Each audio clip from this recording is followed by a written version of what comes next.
So I have kept here my market, segment, and category. That's the same hierarchy that will be there on the chart. Okay. Right. And this is the free version, so it is limited to only 3 levels. But in the paid version, you can have as many levels as you want. Okay, so thank you. Cool. What else?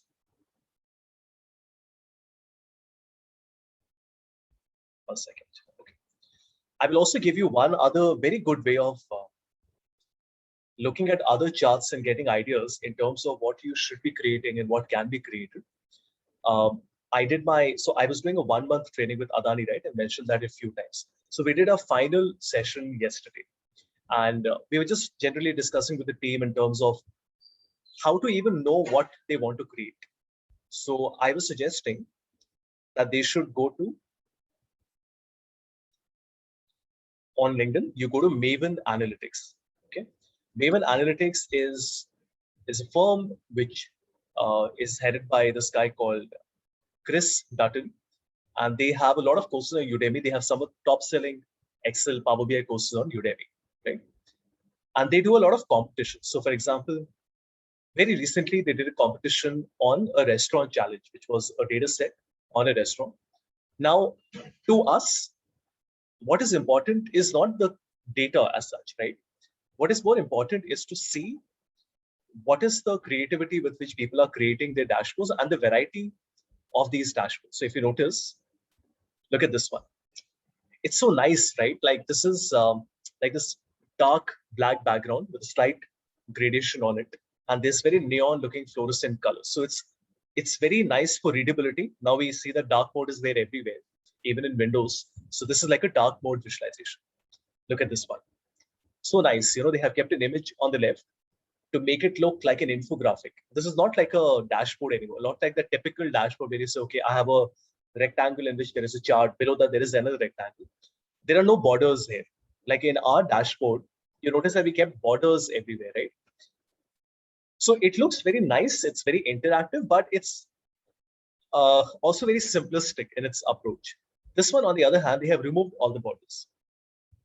Now tell me, is it that you can't create it? These are multi-row cards. This is a card.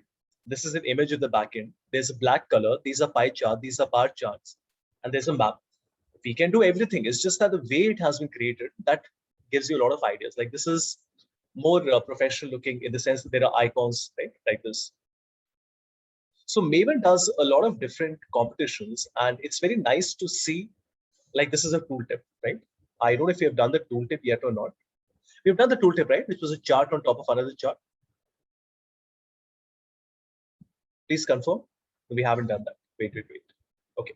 Anyway, I'll be covering that for you. This is the only one file that we have worked on, right? Yeah. So we haven't done that. That we'll be covering. So I'll be telling you how to create a chart on top of another chart, which we'll be covering today. But you understand where I'm coming from. So this is great. You can go to the website and just sort of have a look at, they have a lot of different competitions. So one was on the Olympics data set. This very recent one was on the restaurant data set. And I think this is a great way for you to see what other people around the world are creating. Right? Like, look at this one. This one has 158 presentations in it, right? So it has so much. You can like pick out on the best ideas from different places. Like I really like this one. This is like what I would expect in a B school competition. It's made by an Indian guy. So it is that how and that who and that what, right? So there's a clear demarcation between the 3 levels. There are many things I don't like the font is too small, it's not readable. There's a lot of empty area, but I really like the way it has been broken down in one dashboard into 3 levels, right? Like this. So yeah, you should definitely have a look at it. It is called Maven Analytics, right? You'll find like over 400 dashboards available. And this is like, it's almost foolish that all of this is available for free, right? I mean, this is like free samples that people have given to you, right? For you to learn from and for you to recreate. Okay, anything else, anyone, on what we have done? So today's agenda is that we will be, okay, let's see what all we have done. So we have done our first dashboard. We did Q&A. We learned the drill up and the drill down. We have learned how to do a calculation. So this was my profit margin. After that, we also saw profit margin with two conditions. Somebody asked me this question. And we did a slightly tougher formula, which was for our quarter over quarter change, right? Which was my quarter over quarter change like this, right? This has a calculate, date add, variable declaration, everything in it. What I'll be doing today is to show you, custom visuals also I've introduced to you. What I'll be doing today is to show you how these calculations can also be created automatically by using something called quick measure, which is Microsoft's way of creating common calculations for you. So you don't really have to write QOQ like the one I did for you. You can actually click on a few buttons and create it. In that case, why did I teach you how to do it? Because as an advanced user, you will need to learn how to create things like this, right? Also, if you remember, I told you that to create measures, you need to have a date table. This is mandatory. I've shared the link with you. Why? Because without this, your formulas will not work. How do you create one? You go to data view, create table. And the simple way of doing that is calendar auto. And then you go to modeling view and create a relationship. So once again, we went to the data view and we created a date table. Then we went to the modeling view and we created a relationship between the order date and the date. And after that, we can use our date table, right? Wherever we want. Great. Any questions on this, anyone?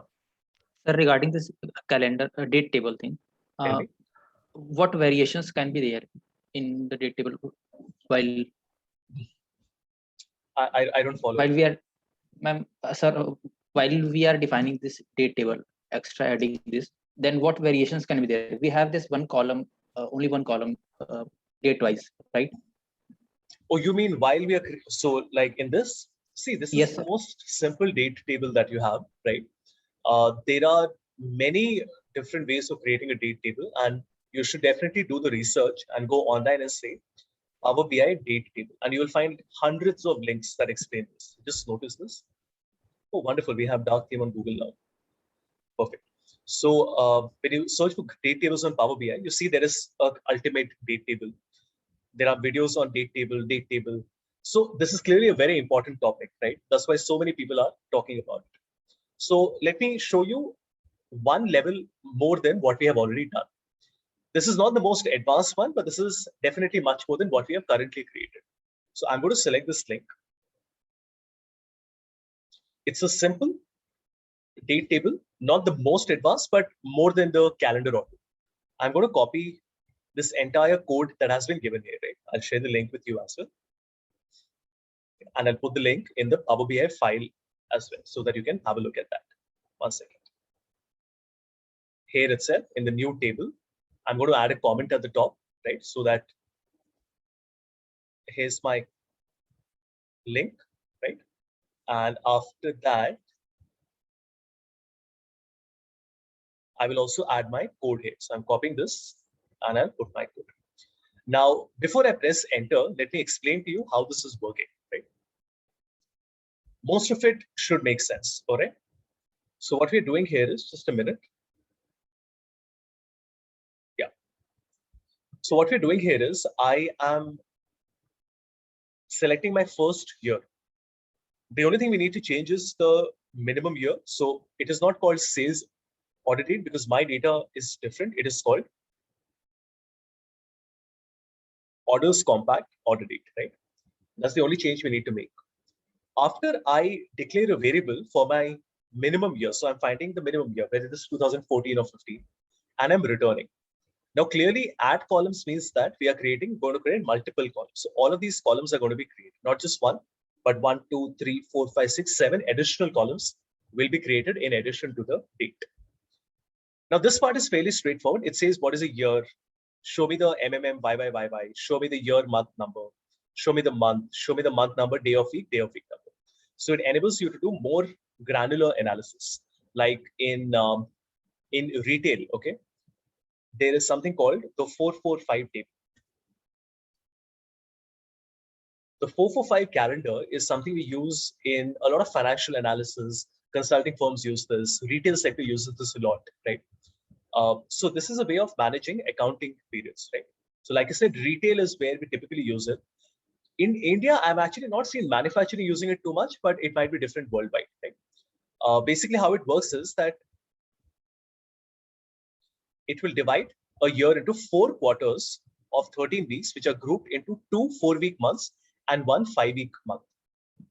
That makes sense, right? So what we're saying here is 2 4-week months, so that would be 8, and then 1 5-week month, that would be 13, right? So the grouping of 13 weeks can also be 5 4 4 or 4 5. Why do we do it? Because for analysis, it's easier because then you have a leap year and then a year doesn't start always on the same day. So it allows you to handle that. I'm not going to get into details here because why should I? You have everything available on Wikipedia. You should read this. So weeks are very important because by default, the hierarchy in Power BI does not give you the week. It only gives you the year, quarter, month, and day. Right? Okay, so we are creating all these columns. This part we know. And then there is this calendar auto also, we know what it is. And then we're writing this filter. Basically, what the filter says is that I want to filter my data to only show me the dates between my minimum year and my maximum year. So the year should be greater than or equal to my first day, which is my minimum year. When I press enter, just see the result. The table that you're going to get now is like this. We have the same column that was coming earlier. This is coming from calendar auto, but I am adding all these other columns. So I'm adding year and year month number, month number, day of week number, right? Like this, there are several pre-made calculations available for the date table. Like this one only has 17 lines in it. I have a formula that is 1500 lines in it, but that creates like 40 columns for you. So if you want to do like really in-depth analysis, then you can use those date tables as well. All of these are available on the internet. You just have to search for them. So you can say SQL BI date table template. Right? I'll put the link here itself. Date table template. It's a downloadable template. The formula has already been written in it. You can download the file from here. And it basically gives you like some 40 columns to work with, right? Look at this. Okay, maybe not 40, but about 30 columns to work with. Right? And this is like a really long formula, but you don't really need to worry about it because you just have to copy paste it and it will work. So I just put the link here.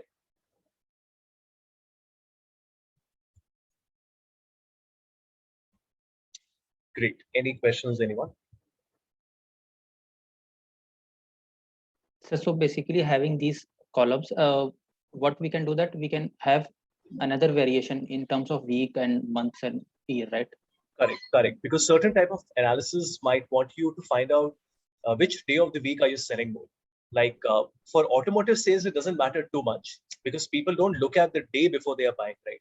But if you look at a big bazaar, right, it matters a lot whether people are buying more on weekends or on weekdays. Right?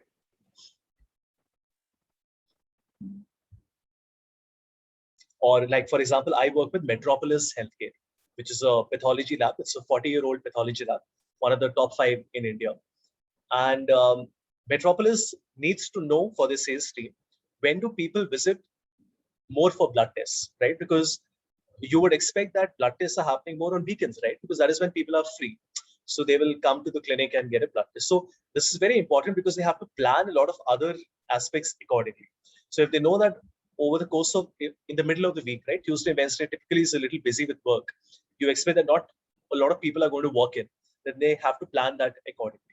Because for a business, there are fixed costs. And I mean, this is basic business sense, right? You guys are doing your MBA. So you understand that knowing when more customers are going to come in has a huge impact and you need to plan for that accordingly.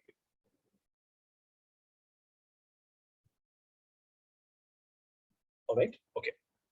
Cool. So we have done the date table. We have done the custom visuals. Today, what we're going to do is I am going to show you the tool tips, not this one. Remember, this is also a tooltip where I have this black box that tells me the sales value. And if you notice in the profit margin, we saw that in the tooltip, we can keep multiple values. So here I kept the sales, profit margin, quantity, unique customer, and the transactions. But I don't want this. I don't want to have a table with all these details in it. What I would like to show is a completely different chart, right? So this is so cool. I would like to hover my mouse And when I take my mouse over any one of these, it shows me a different chart altogether, right? Let me explain to you what I mean by that.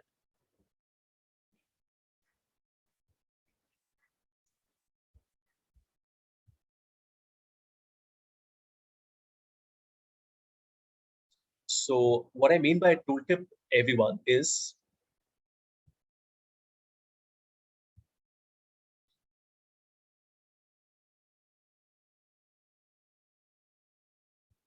right, is like this. So you can see here that when I take my mouse over, so this is HR data. It is showing me the gender disparity, or let's say the gender parity in the organization, the total payout, right, and a few other metrics. So I can see my average age for women is 37, for men is a little under that at 36.65. When I hover my mouse, it tells me what is the score for job satisfaction, environment satisfaction, and relationship satisfaction for men and women, like this. Okay?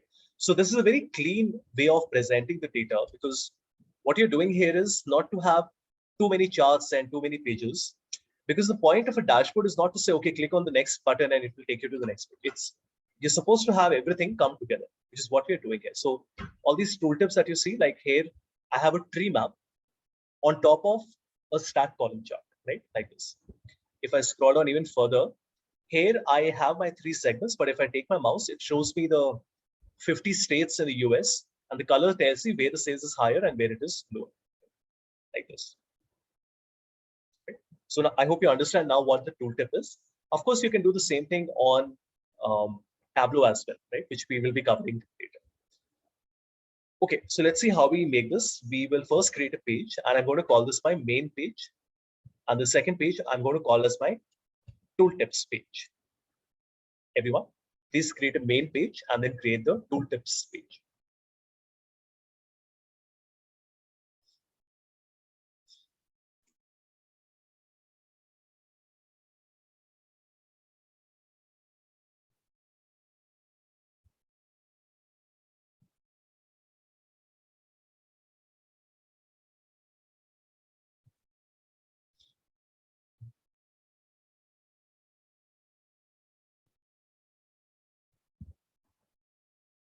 Right?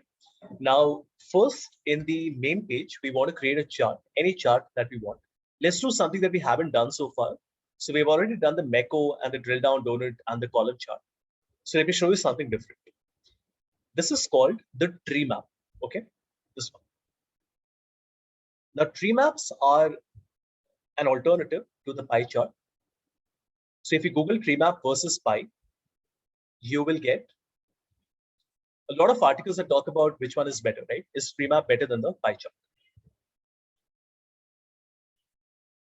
This is a composition chart, which means that it shows part to whole. So it tells you that this is the whole, and in the whole, there are different parts in it, right? So for example, here I have different companies in NASDAQ. But this is the same data presented as a tree map. Don't you feel it looks so much better?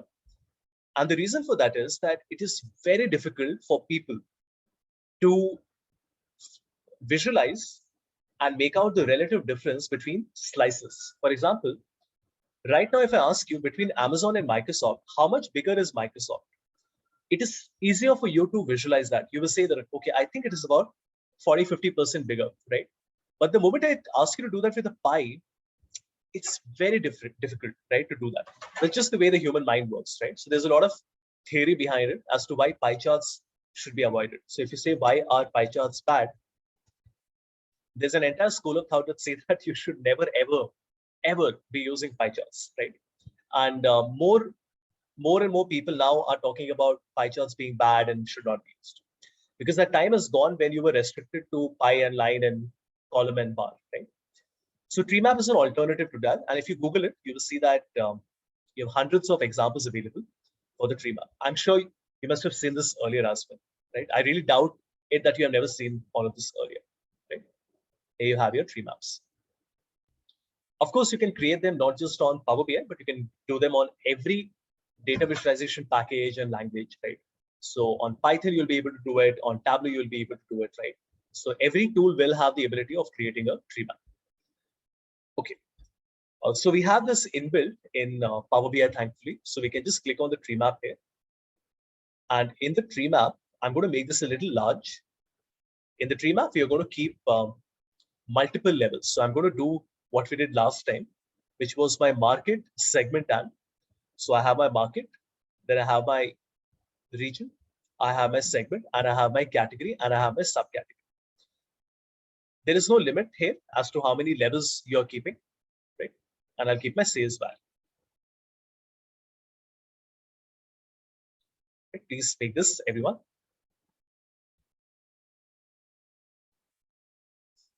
There's a small choice that you have here. If you want to keep everything in the group, you can do that. So you notice that there are 5 colors, and each color represents one market, right? If I want to see all the regions, then I can click on the double arrow. That will be the next level. That will show me all the region. Now it shows me the 3 segment. Now it shows me the 3 category. Now it shows me the 17 subcategory.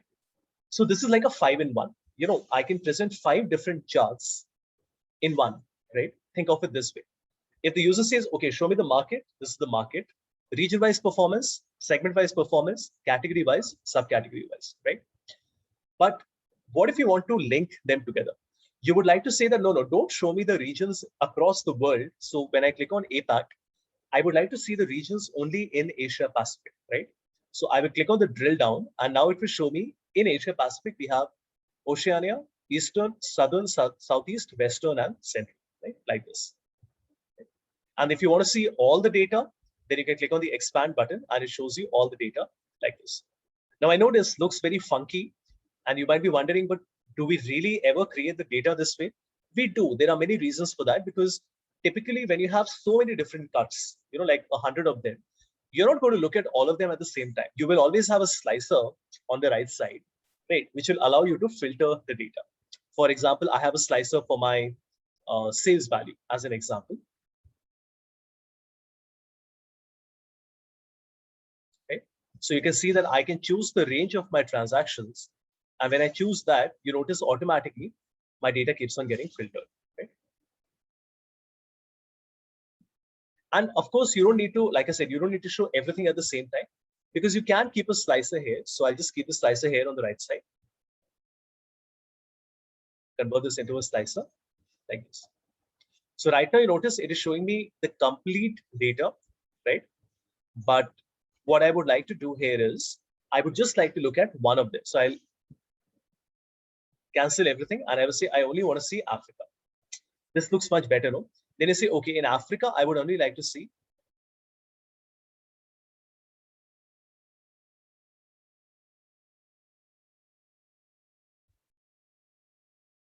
right? Maybe my furniture segment.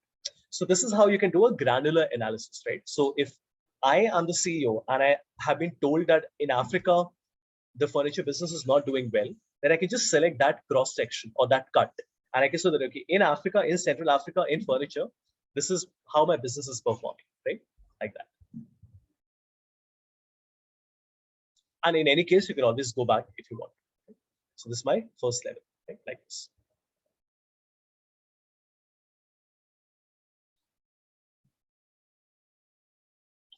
Great. Any questions on this, anyone? This is just the first part of our problem where we created a tree map. Now I'll be telling you how to create a tooltip and then combine it with the tree map.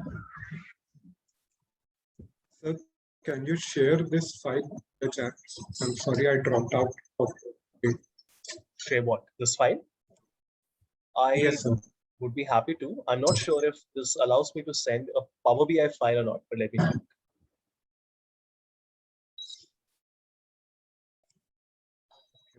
Okay, I've sent it on the chat window.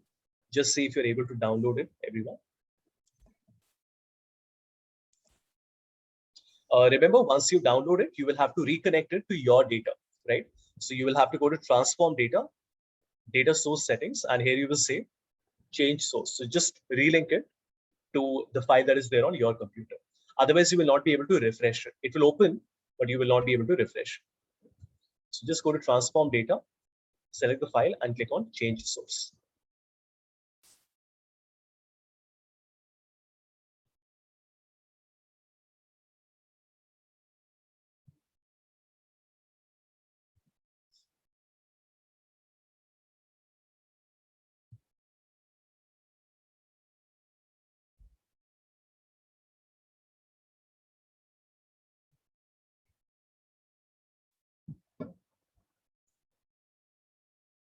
Okay, any other question? Anyone? Some of you must be wondering, why are the numbers not appearing here? So by default, the tree map never shows you the numbers, but you can always go to format and then enable the data label. It's surprising why they don't do that, but then that's just the way it is, right?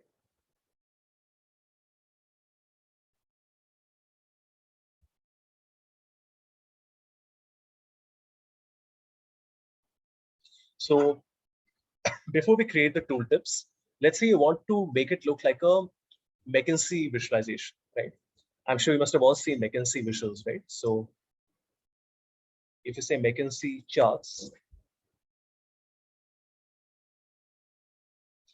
we all know the colors that they use. So McKinsey uses all these blue colors, right? So I just want to give you one example, and then we'll try to use the same colors in our visual aspect, right? So let me try to download a report, and hopefully we'll have something interesting in it. So I will say McKinsey, and let's search for a sector. So let us say the automotive sector, and we will search for a PDF. By the way, this is the way for you to search for any report by a consulting firm or a big firm. Right? So PwC, EY, Deloitte, KPMG, McKinsey, BCG, Bain, and all the others, Accenture and IBM and all that. So you can just search for a report this way. Let me open it. And let's see if there's any chart which we can take an inspiration from. Okay. This one doesn't really look that exciting. Let's try a different one.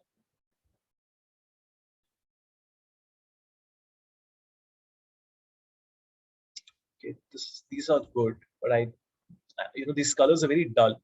I would like something with slightly bolder colors. So a little bit of searching we will have to do. Okay, this is much better. Yeah, this is much better.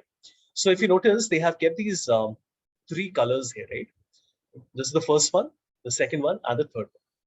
Now, if you would like to make a visualization just like McKinsey, I would like to know what palette they're using. So you can just Google McKinsey palette. And obviously, you can do this for any company. So if you say McKinsey palette, you get to know what colors McKinsey uses, right?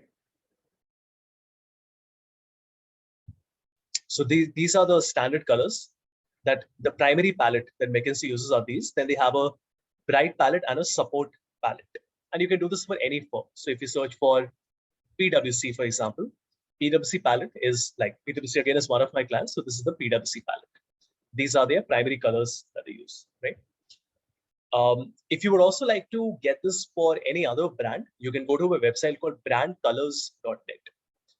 That would be brandcolors.net. And you have a bunch of different brands that have been given here. And you can see the colors that they're using, right? So this makes your presentation much more exciting. So even something like Google, where we know the colors, but it gives us the exact shade that we want. So for example, if I would like my chart to look exactly like Google's, right? Let's see how we do that. So I'm going to go to data colors. Please watch. You don't need to do this right now. You can do this later. This is just for your understanding. I go to data colors, and then I have my advanced controls here, which will allow me to keep the colors as per a condition, which we did earlier, right? But I want to put them manually. So I'm just going to copy this color. We are going to come back, and then in more colors, I will paste this code, right? And we'll have to do it 4 times. So one more.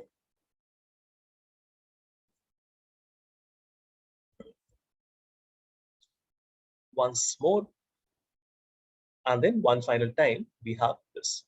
Now, of course, we only have 4 colors with us. So what we can use is we can use any neutral color, right? So because we need, just give me a moment. So because we need,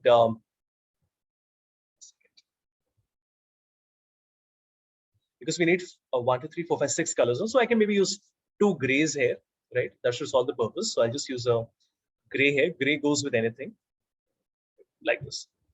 Now, this is going to make it look more impactful. So whenever you're working on any report, you should always decide what color palette you're going to use. What should be the font size, the font type, the font color, things like that, right? Okay, now, so I wanted to show you how to connect this to another page, right? Right now we have this default tooltip, which is just a black box with one number in it. But what I would like to do is to have another chart appearing on top, right? So let me go to another page, and we need to make a few changes here. I'm also going to write down the steps here so that you don't have trouble finding it. Let me insert a text box. Hold on.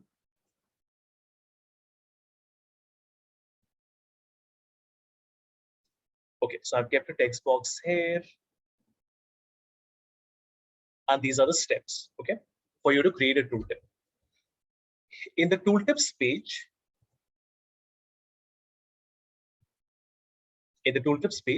you will have to go to page information and turn the tooltip on. So you have to activate the tooltip.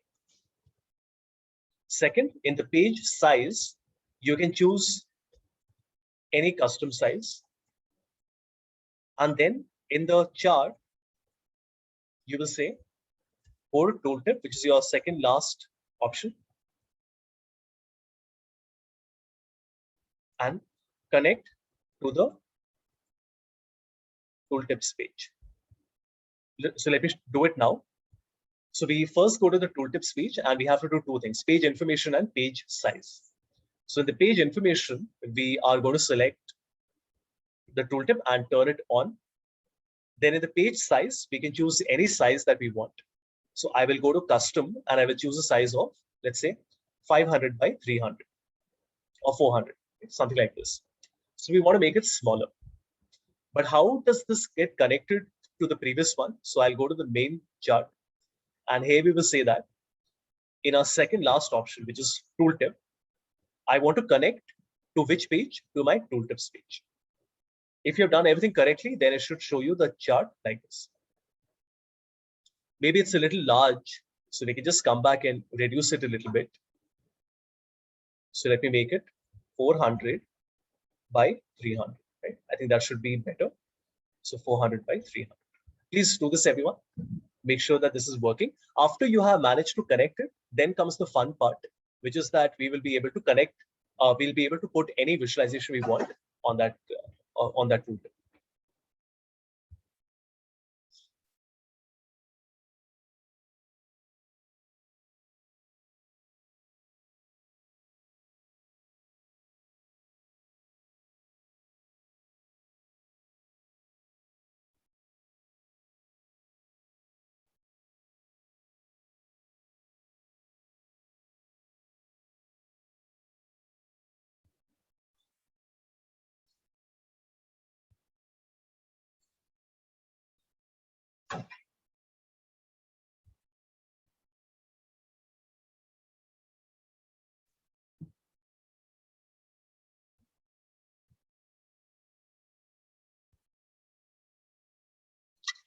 Everyone, please check if you're able to do this.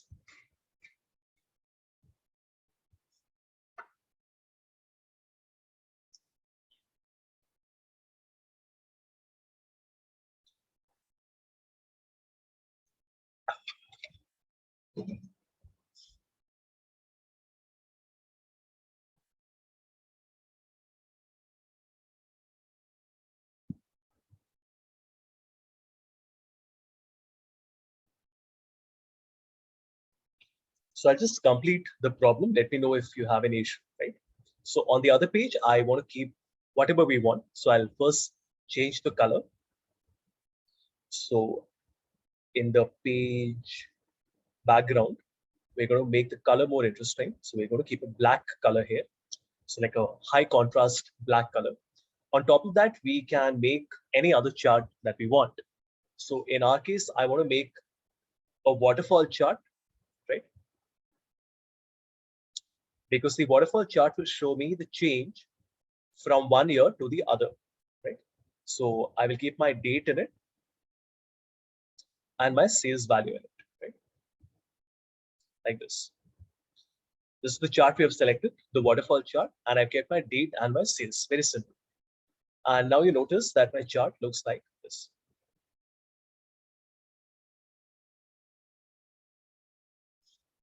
Actually, this probably is not the best because there's very little difference between all the 4 years. So maybe let's try to keep something different. Let us keep, or maybe let's keep the data label. That would help because the numbers could be different, though. Yeah, I think this is better, right? Like this.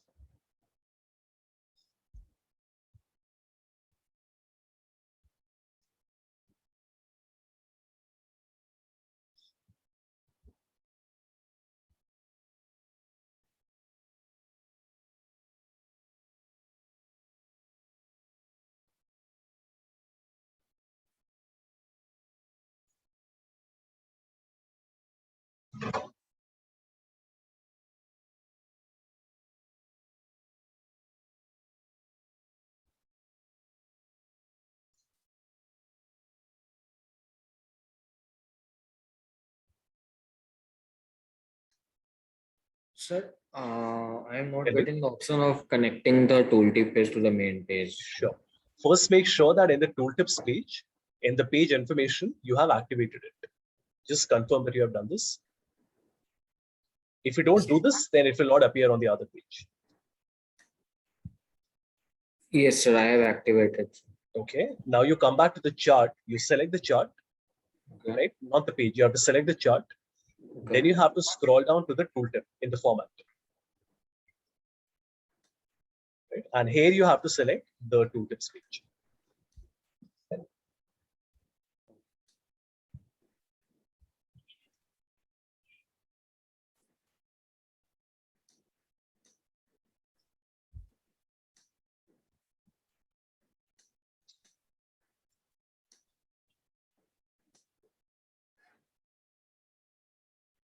Is it working now? Trying, sir. And you're not limited to only one tooltip. You can even have one more if you want. So maybe I wanted to keep my waterfall chart here, right? And on the right side, we also wanted to keep something else. So maybe another tree map showing my segment and my sales, right? We don't need a lot of space for that. So something like this. So just see how nice this is. Now you have two things that are appearing. So this is, I leave this up to your creativity as to what all you want to keep in it. You can even keep images and all to make it look even better. But you can't interact with the second chart. So the tooltip cannot be interacted with. You can only view it. Right?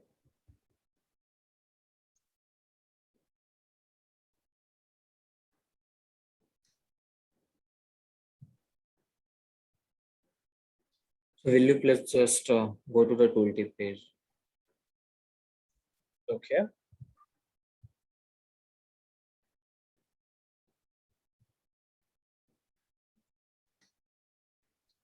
If you're having any trouble, just let me know. You can also share your screen and I'll help.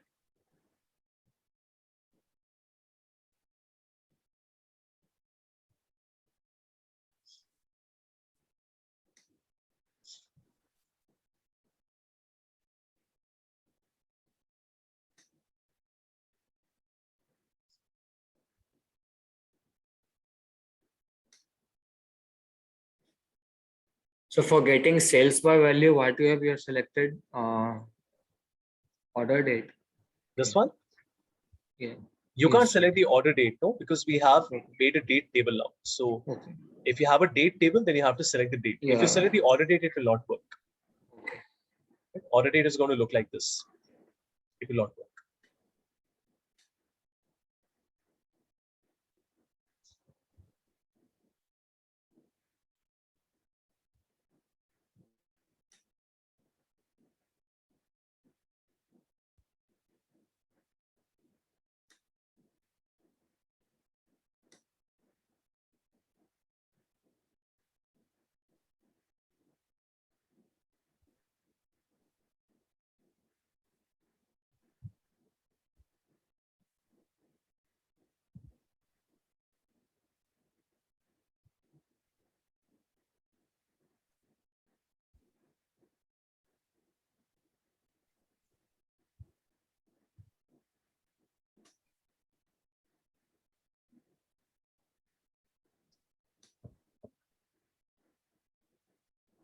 right?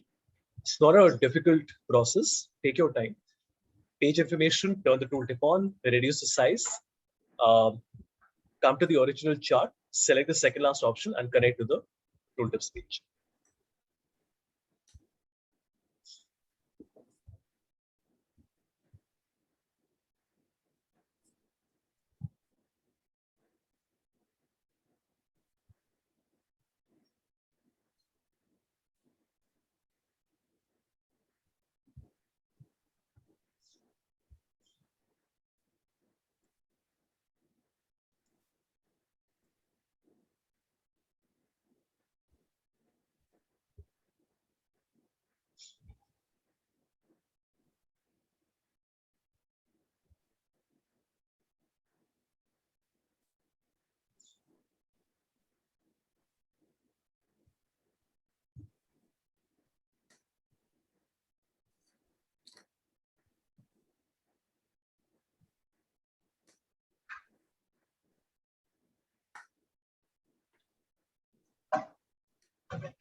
Try this, just give me 30 seconds maybe.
All right. Should we continue then?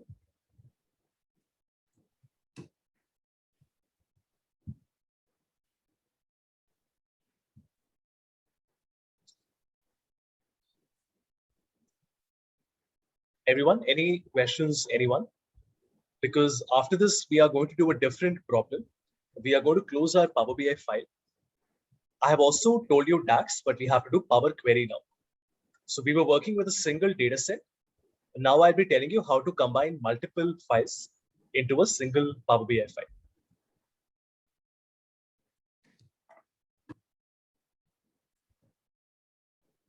So if you have any questions, just ask me to stop. Otherwise, I'll continue with the next example. So just explain one thing, like in the slicer where the market region segment you have put in the right hand side below the sales slicer, how you have done that? Like this, I put all of them in the field. That's all. After selecting the slicer, I selected a slicer and then I just put all the fields one below the other. It will automatically come like this. I'm not done anything special, right? Oh, okay.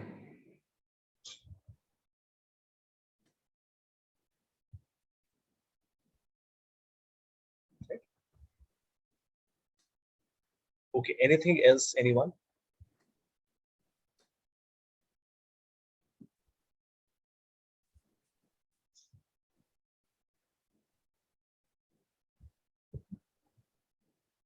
All good? All right, Yes. so let me close this and we are going to start with a new problem statement. So just give me a moment.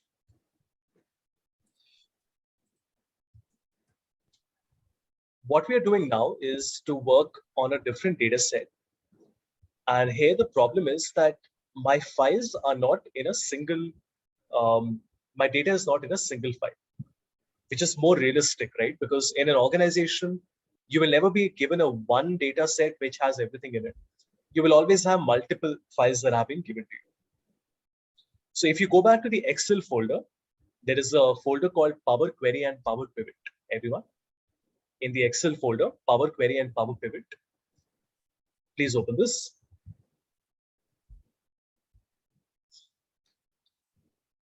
In Excel, Power Query and Power Pivot and sales data.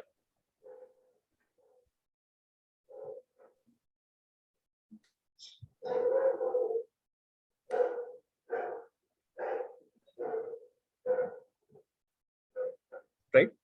Okay, so let me explain what is the data that we have with us. And then we will see how all of this can be done on Power BI. The context is that I have to do some analysis and I have been given the data set from different teams. 17, 18, 19 is the historical data, right, for the last 3 years. So that is in a archived folder. 2020 is my latest year, so that is why it is in a different folder. So 17, 18, 19 is like this, and then 20 is like this. That is the sales data which is coming from my software. So I have my point of sale. So at Big Bazaar, when you are purchasing a product, right, at the till, at the counter, that is the data that is being recorded, what you call the POS, the point of sale. But then you also have other elements, other sub-functions in marketing that are handling other data sets. So you will have trade marketing, you will have brand, right? So the brand manager has some data with him. The trade marketing guys have the discount and the trade data with them, right? Then there will be a category manager who will be handling a category for you. So usually what happens is the customer experience team will have the customer data with them. So the data is always in silos in organization. So in my sales data, there are a couple of things that are missing. Let me go through that. So if I open 17, you don't need to do it. Just watch. If I open 2017, you see that there is a data set which has 250 records in it. And what all do we have here? We have our order date, shipping date, customer ID, city, state, segment, subcategory, sales quantity, profit. So we have these 10 columns with us, but there are 3 things that are missing. Number 1, I don't have the name of the customer, which makes sense because the customer name will never be used. Can somebody tell me why?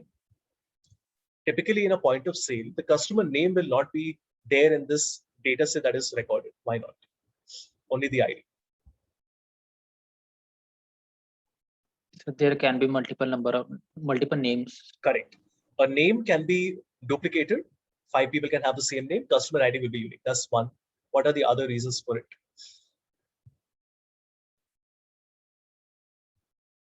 Let me give you a hint.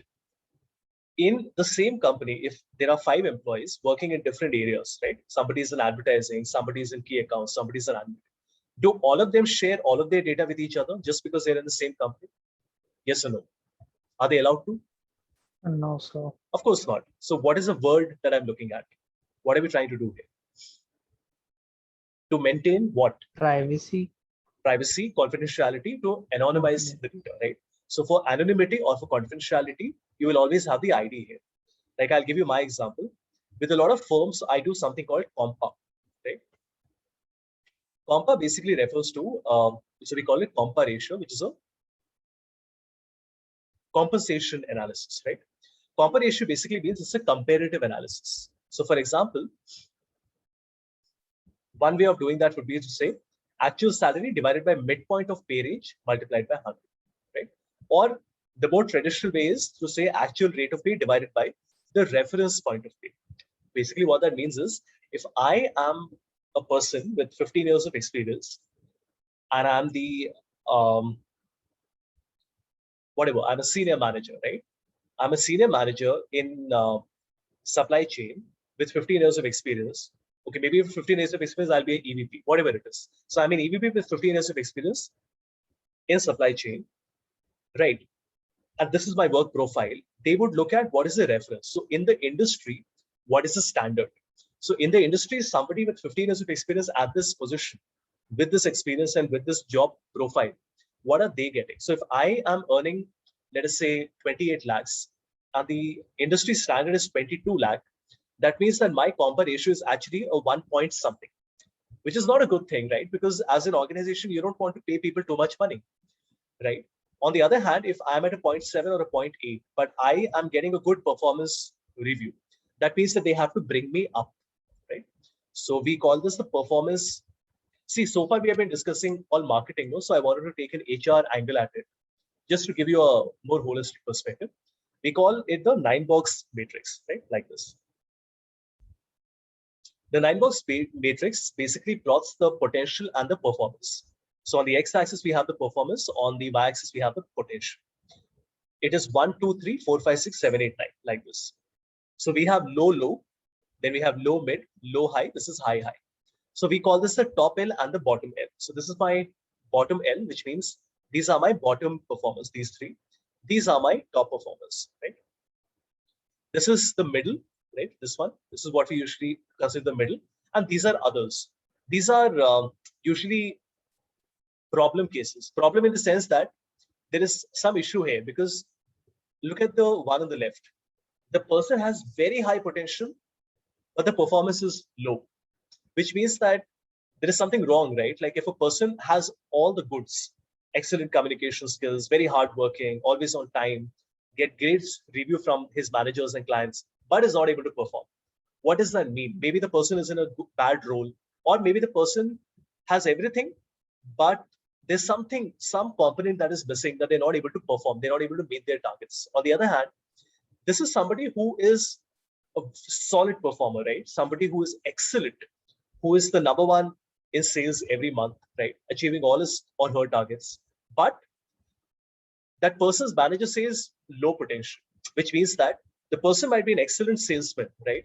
Or might be an excellent engineer, but they don't really have leadership qualities. So we don't expect that they will be able to handle a team of other people. They can work very well individually, but they will not be able to handle other people. So as an organization, it's very important to create the 9-box grid, and all Fortune, every company in the world does it. Maybe they don't do it exactly like this, but some form of performance potential matrix, all of them are working on, right? Just want to show you something that I'm currently working on. All of you know Jubilant, right? Jubilant Foodworks that has Domino's and Dunkin' Donuts and all. I'm just going to pause the recording because, right, any questions, anyone? I hope the context is there in terms of what we are trying to do. So why is data in silos? Because sub-functions are handling their own data sets, right? Everybody does not have access. So if you look at the compa ratio is so sensitive that I have to sign an NDA with the client. So when the CHRO will send me the compa ratio for a company, that data set is so sensitive, you can't imagine, right? Because I have access to people's date of birth, their last promotion date, the remarks that they are being given by their managers, right? Are they going to be promoted in the next year or not? What is the salary that they're getting? What is the bonus they're getting? That data is so sensitive that I, as an external consultant, obviously they have to share the data with me. Otherwise, how will I create a dashboard or do some analytics for them? But you can understand, right, that data is so sensitive that it is not supposed to be shared with anybody in the organization. Sometimes even the bosses don't have that information. A boss is not supposed to know everything about their guy, right? Their team member. So that's the point. That is the reason why data is always in silos. So when people say, but why is it that data is in silos? Why don't we put everything together and connect everything together? There are many reasons. One is confidentiality. One is that different owners are there. So one person owns this data set, one person owns the other data set. Also, data is being captured by different systems. So my supply chain data will come from customer analytics data will come from Salesforce, finance will come from SAP, manufacturing will come from some other system. So as it is, while you might have a data warehouse, you will have it for different functions separately. So it's very difficult to have everything come together, right? That is where the challenge is, whether you work on Excel or whether you work on Power BI. Any questions on this, anyone? As to why name is not there, category is not there, my discount is not there, because how much discount will the person get is being decided by another team in marketing. The team that handles sales does not decide how much discount to give. No, there is a completely different team in marketing that decides how much discount to give as per certain conditions, right? Yeah, any questions?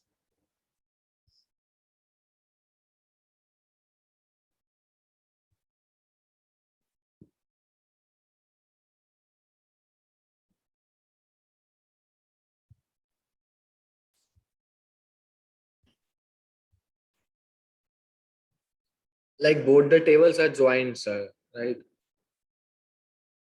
Right. So for example, right now I have my customer ID here. And if I look at my customer name, that has been given to me in a completely different file called ID and name. And in that file, I have a list of the 492 customers that I have and their name, right? Like this. And this is very typical. Organization will always keep the customer ID and name in a different file. At the point of sale, you will never record the customer name because it's redundant. No? Why do you want to have another column with the name in it? That means you have to allocate more space. The file will become more heavy. There's no point of recording the name, right? So that's why you want to minimize, the redundant records. And it is redundant because if I have the ID, of course I can cross check and find out who the name is, right? Great. Any other observation or question?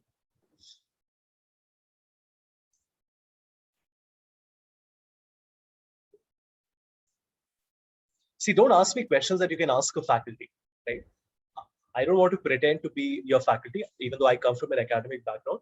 Ask me questions that your faculties are probably not the best people to answer, right?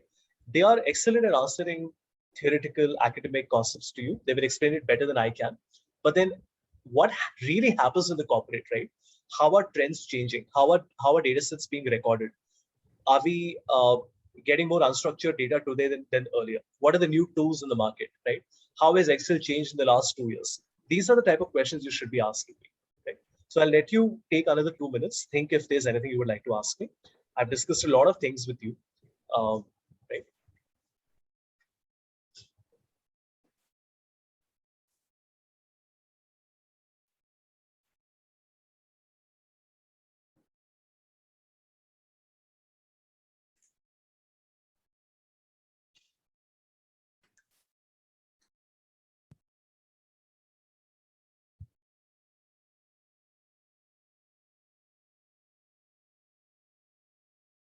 Okay, I'm not going to force you, but I will tell you something.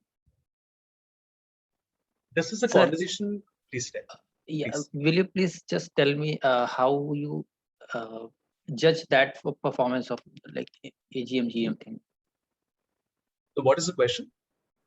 So like you have been doing that if function, nested if, all that. So how you are judging it? Like on what basis or criteria? His performance or everything? Okay, the performance potential matrix. That's what you're referring to. Yes, sir. So that is the theoretical, that is the subjective part to it. No? That is not formula driven. How do you judge somebody's performance potential? That is not for me to tell you. That is something your HR faculty or the CHR of a company will be better at telling you. That how do they assess the right potential for a candidate? Like I was having a discussion with Rohit. Rohit is the Associate Director, Global Learning and Development for DXC Technology, which is the 152nd on the Fortune 500, a very old friend of mine. Rohit was telling me, I was generally asking him, Rohit, is it always the person who comes from the best institute with the best scores, right? Who's the brightest blue-eyed boy or girl who usually rise up the ladder? He said, absolutely not, right? Rohit said that there are many other things that we look at. When we look at accelerating a management training, most of you will become MTs, right? So when you look at accelerating a management trainee's career path, it's not really the performance and the numbers only. There are many other aspects that come into play, right? See, that is not for me to tell you. I mean, I think these people are better at answering, all of that.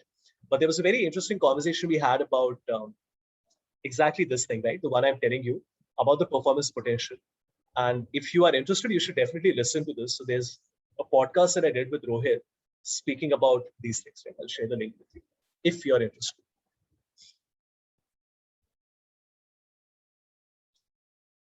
Okay, cool. That's all right if you don't have questions, but let me just give you some advice. Right? And I'm only saying it because I believe in it, right? And this is important to me. And I feel it is important to you as well. Whenever you have a conversation, right, with anybody, look at this. I had a conversation with D. Shaw. It's a client, so I'm doing some.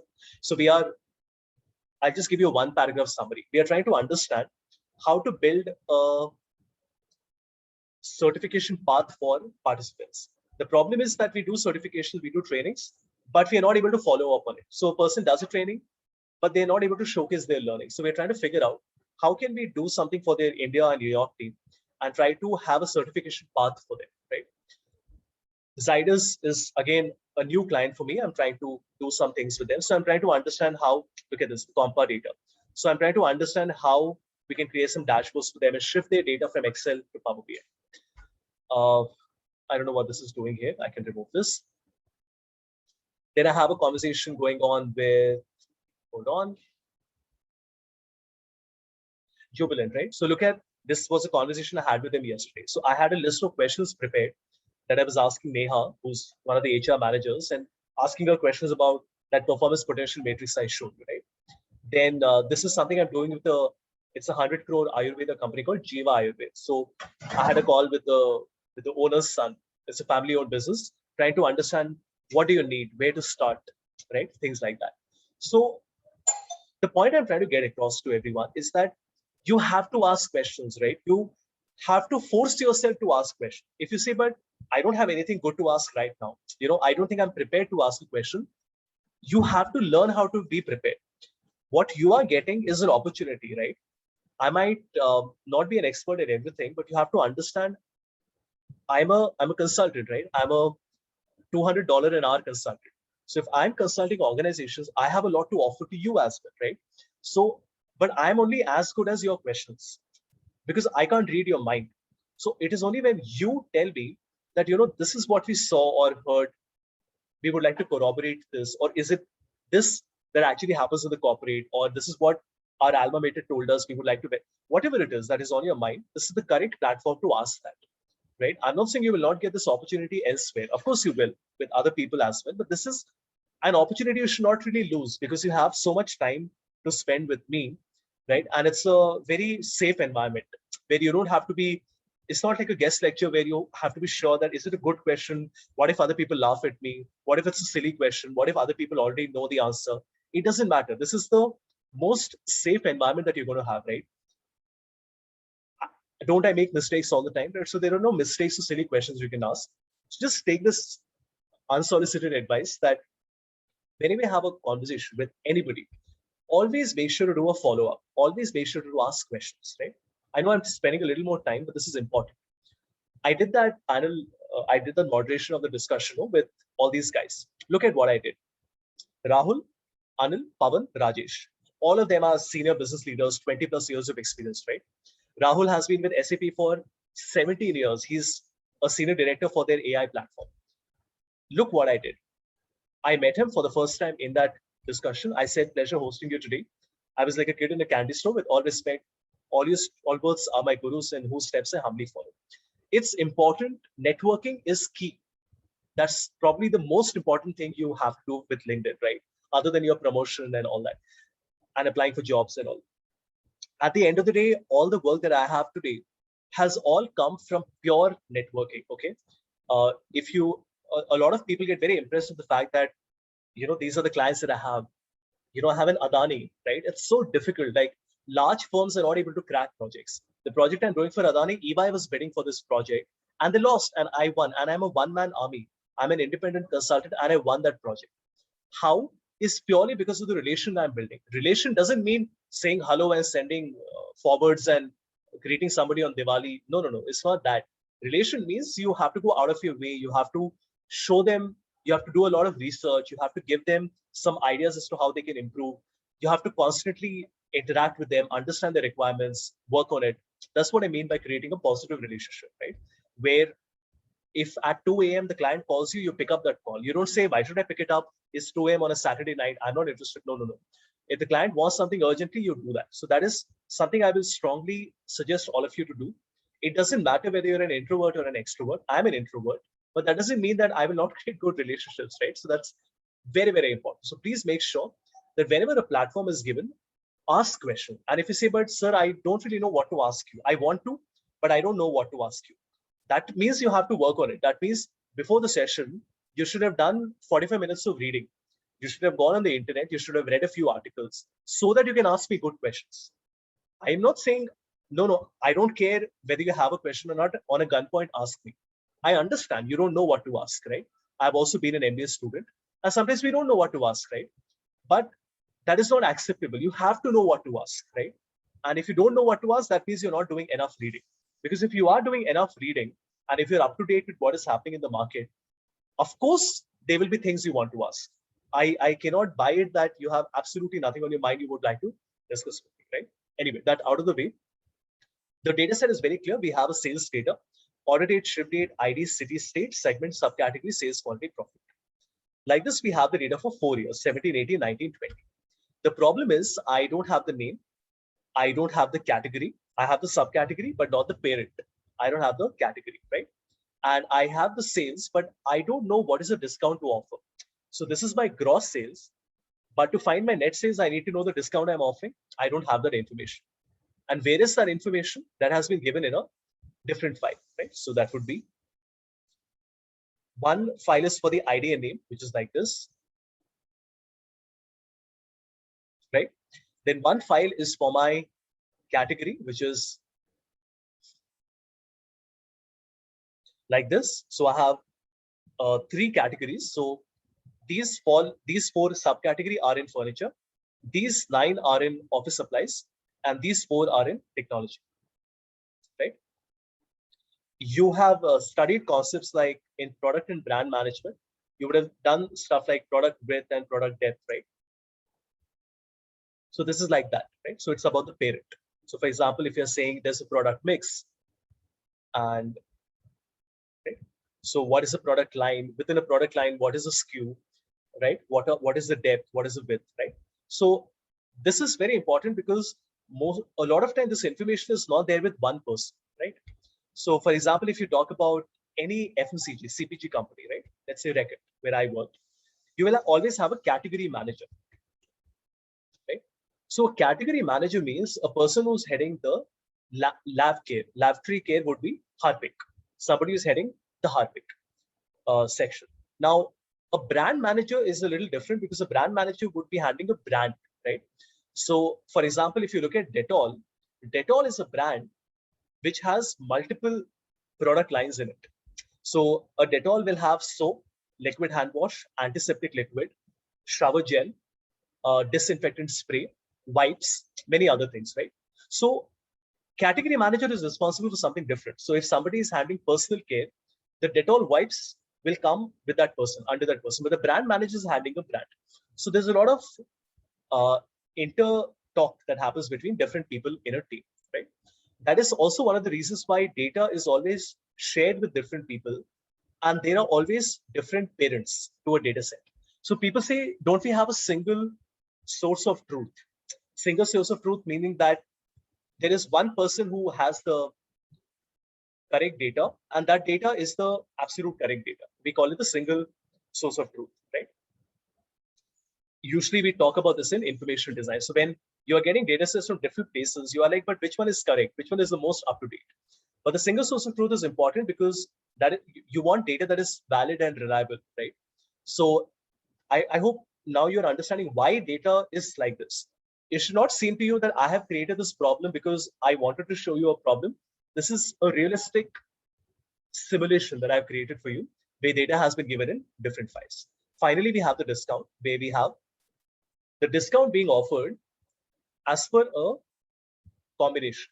That means there are 17 products and there are 3 business segments, right?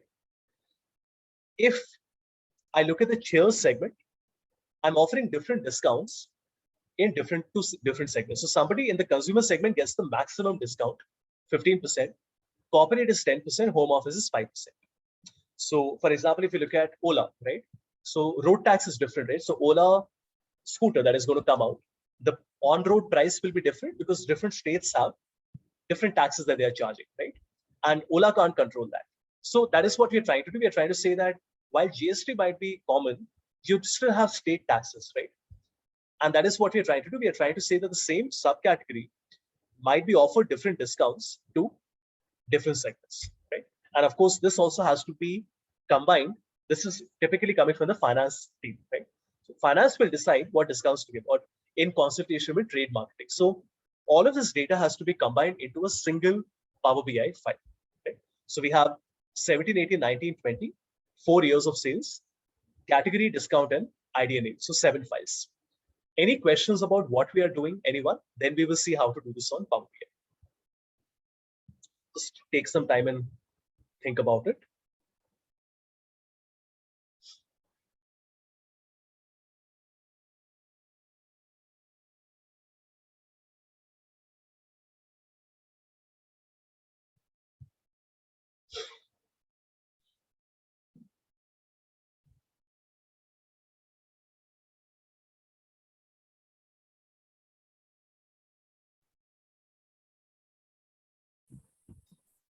Sir, what exactly will we do in Power BI with all these files? Say that again. What exactly? So what exactly will we do with these files in Power BI? We'll create a model, no? We're creating a data model to combine all these files together. So we will link up all these different files and will analyze accordingly. Correct. So this is the part of the data process that comes before the visualization and the analytics, right? But we have already done the analytics and the visualization, correct? We have learned how to create different charts and create a dashboard. Now we are doing the first step of the data process, which is to get the file, prepare the file together, right? So what you refer to as ETL. So ETL would be extract, transform, and load. So you have a number of different sources. Something is on the cloud, something is on premise, there are different software, something is coming as Excel, something is coming from the website. But you have to take all these sources, extract only the relevant data. Right now it's only data, it's not information. You have to transform it. Transform means you have to combine it, model it, clean it, right? Prepare it in a way that you can analyze it, and then you have to load it. After loading is where the Power BI part comes in, which is to visualize it, right? But ETL is the first step of a data. We also call it the pipeline sometimes. Like this. Now see, some of you must be thinking, but why exactly are we talking about the engineering side of it, right? This is all data engineering. This is not what an MBA typically is supposed to know, right? But then you have to, because today an MBA is expected to be very different to an MBA in 2009 when I did my MBA. I'm from the 2009 batch. Back then, all of this would be something that an MBA IT would study, not somebody in marketing and finance and HR. But today you don't have a choice. You have to, because as a consumer of Power BI and Tableau and Excel, you have to know at least at a high level how all of these things work. You can't say that I am not interested in all this. Just give me an Excel file and I'll create a presentation out of it. No, you have to know this step of the process of the ETL process. So if you look at the Power BI ETL process, we have something called a data flow on Power BI. So the traditional, and anyway, I'll not get into details here. I have given you enough keywords, and now you can go back and sort of read on your own and see how different stages of from the source till the final dashboard, what are the different stages that are there, right? Okay, cool. Any other question? How do we decide on how to combine? Or we just combine the. We'll be doing that, right? So I'll be telling you how to do that. Why do we have this ID and name file? I don't get it really, because in all the sheet we have ID name, customer ID. But we don't have a name, no? So if for example, let me tell you why it is important, okay? I have the data here, and obviously you would like to know who are the top 3 customers in that month, correct?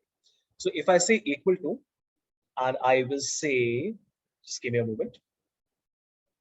I will say large, getting a little confused here. Hold on. So I will say sort by, and I'm going to sort all my customers, right? I want to sort it by my profit, correct? And that will give me the data here like this, and it is sorted by my profit. But I don't want to sort it by my profit, right? I want to sort it by my sales. So I will get sales, and I will sort it in a descending order. So this basically tells me these 3 are my top 3 customers: 79218, 18559, 76161. Is this how you would present it on a PowerPoint? To say that the top 3 customers for the last month are 79218, 18559 is 76161. Of course not, right? this is great from an analytics point of view, but then at the end of the day, you do have to show, right, that these three, if you say these three students had the highest GPA in the last semester, you can't just put their student ID out there. You have to show the name, because for the final reader, for the person for whom you're creating the dashboard, that person doesn't remember what these IDs refer to, who these IDs refer to. So to make it readable, you then definitely have to show the name next to it. Right? Does it answer your question? Yes, sir, I got it. Right? So analytics can happen without the name. We don't need to know the name. But from a presentation point of view, of course, we need to show the name, because in my final slide, I'm not going to show the IDs. I want to show the name. Right? Great. Any other question, anyone? See, like I said, don't worry that, oh, maybe I will ask this and he will say that this is not a good question. Whatever is on your mind, please ask. Sir, in the ETL, what we talked, Yeah. extract, transform, and load. You said in transform we check there is no blank or things like that. So that thing we can check in Excel also, right? Of course you can. There's nobody stopping you from doing that. But usually now we would not want to do it Before on Excel because it's not automated, right? If you do it on Power Query, then it becomes automated. That once you do it once, it will happen all the time. Number one reason is automation. Number two, Power Query gives you, let me just show you once. Power Query gives you more than 300 transformations. It will give you the sort of features that Excel will not have. Right? So for example, if I want to use AI-based data transformations, you don't get it on Excel. Right? And the number of data sources that Power BI can connect to, and doing things like joins, right? So if you want to work on joins like SQL, right? Even if you have never studied it, I'm sure you have at least heard of joins in SQL. Excel only has one type of join, which is, can anybody tell me which type of join does Excel have? Left outer join. That's it. When I'm searching for a value from table A and I'm searching in table B, that's the only thing Excel can do. Excel can't do anything else, right? Because that's how VLOOKUP works. VLOOKUP is a left outer join. But if you want to do different types of joins, then you need to have Power Query with you. It's not that Excel is not a good transformation tool. It is the best. It is the most pervasive. But Excel has limitation in the way it works. That's why a tool like Power Query is focused on only data transformation. Power Query doesn't do anything else. It only does data prepping. See, if we did not need a tool, why would Microsoft cannibalize Excel, right? And also remember, Power Query is also there in Excel. So in Excel, when you work, data, get data, Power Query. So Power Query is not a separate tool that, okay, do I do it on Excel or do I do it on Power Query? Power Query is a part of Excel. It's a feature in Excel. Just like we say that VLOOKUP is a part of Excel, pivot table is a part of Excel, Power Query is also a part of Excel. Just like Visual Basic is a part of Excel, Power Query is also a part of Excel. Right? Yes. So the question is not that, but why can't we do it on Excel? Why do we need to do it on Power Query? Power Query is Excel, right? Great. Any last one or two questions, anyone?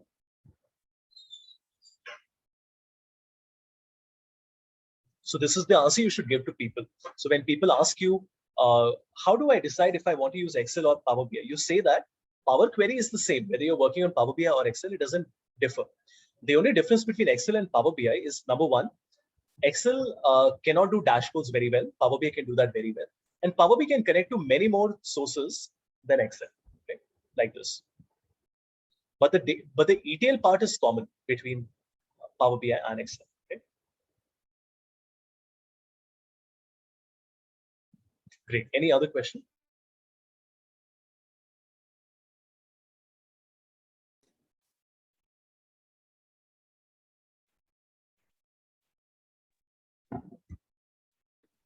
What are some steps for cleaning our data? Oh, that's a very difficult question to answer. What are the steps in cleaning data? Cleaning data is an art, right? So when I get a data set from a client, how I clean it, I really can't make a checklist and tell you, okay, this is what I do. There are different approaches. Sometimes I try 5 things, it doesn't work, and I have to try a 6th thing, right? So if you say, but what are the common things? There are no common things. When it comes to data cleaning, every time there is a new data set, there will be new problems, right? There'll be new issues. You have to write a new formula, right? Functions remain the same. People say, but Avish, what do you mean when you say that you're writing new formulas? I'm not saying I have to write new functions. I'm using some VLOOKUP, indirect match, offset, unique. Functions remain the same, but the formulas that I'm writing keep on changing. Did you see that formula that I wrote for that? Just to answer your question well, that formula that I wrote for that Jubilant performance one, right? Where I wanted to find out, just give me a moment, where I wanted to find out what will be the result of performance. So I have been given the data for the last 2 years. So outstanding and outstanding. If it is outstanding and outstanding, what will be the overall performance? I had to build a formula. It took me 30-35 minutes to write this formula because there were so many complications in it, right? Like after I write it, it's very simple to copy it. But the first time I did it, to make sure that I'm getting everything right, I'm accommodating all the possible results, I had to do that. I don't even mind sharing with you how they shared their requirement with me. So a client typically will only give you this.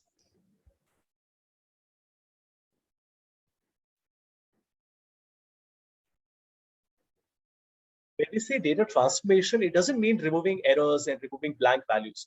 It is much more than that. It means you have to compute some new columns. You have to, like, this is a new column, right? I already had my data for the last 2 years, but I had to create a new column. This is also a part of transformation, right? Transforming doesn't mean removing errors and blank values and null values. A lot of people feel that is all that transforming means. Transforming means creating all the new columns that you would require to work on when you're working on your final dashboard, right? I hope Sir, that actually, answers your question. that is what I was asking before when you were writing the code for 30-35 minutes. So the HR will give the main look for it, like how should we perform or how should we judge. So another like apart from that, if anything else you have done or you've thought of that you can share something. Something like this on a formula side? Yes, sir. Yes, sir. While writing the formula or Sure. judging the performance. Yeah, I will just a minute. So I was doing this for Adani, right? So Adani, this is obviously a sample, just a data set I've written, but this is the problem they had. So Adani Transmission is my client, and they have towers, right? So they build those large towers that, with substations and the electricity power grid. So they said that our data comes like this. They say that this is a stretch. A stretch basically means that it's a, one succession of towers. So location AAA, there is tower 1, 2, 3. Then we have BB, which is 4 and 5, like that. Now they say that we want to present the data not like this because they have 50,000 records, right? Because if you look at one stretch, which is one constant line from one latitude, longitude to another latitude, longitude, that might be, let's say, 5 kilometers, where they have 50 towers. I'm just taking an example. And the problem is that they can't present the data like that. They have to present it like this, which is concatenated together. Problem is clear? They have to put 1, 2, 3, 4 together. They have to put, but this is so difficult, no? Because if you have 50,000 rows with you, and let's say there are 100 locations or 500 locations, how do you do all this combination? So I had to build a formula for them. They were not able to do it. So I had to build a formula here. The formula looks very small, but there is a lot happening behind it. So the first thing I did was I said, let's filter the data. That means I want to filter my data for the tower as per my location, right? But my location should be equal to E2. So that gave me 1239, right? And then I did a text join. So I said text join, and I said with a comma, true.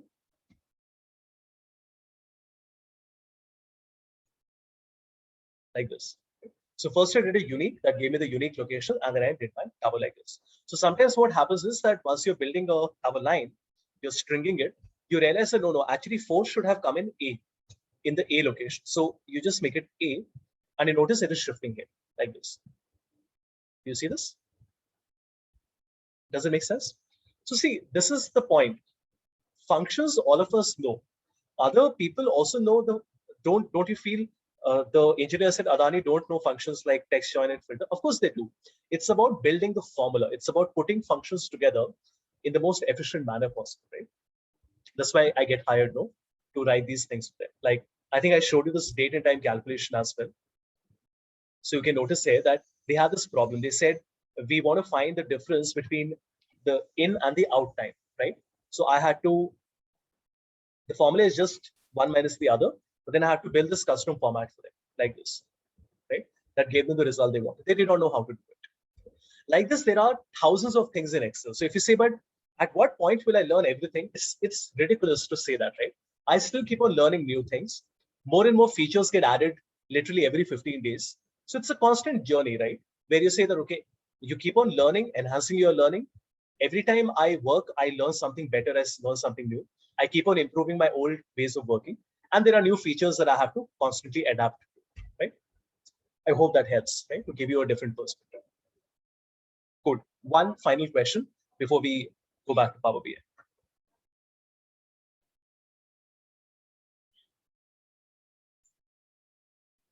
Beyond this, So is there any specific query language or the same as the SQL one?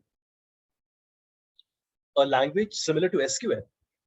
Yeah, like for doing the query part and also joining. So is there any specific language or something? No. See, SQL is SQL. I mean, you can't really match that because it's like SQL is never going to go away, right? No matter how many tools come in, SQL is always going to be there, right? So, Yes, sir.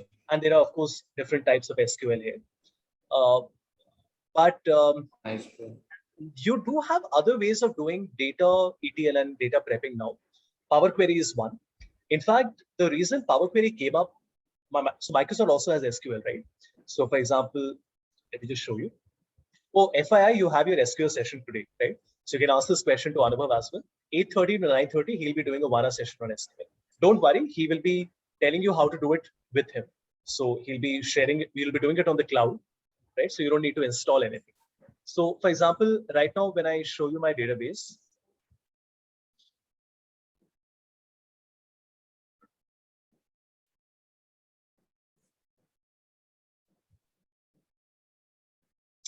do you see this, everyone? I have MDX, I have DMX, I have XMLA, I have DAX.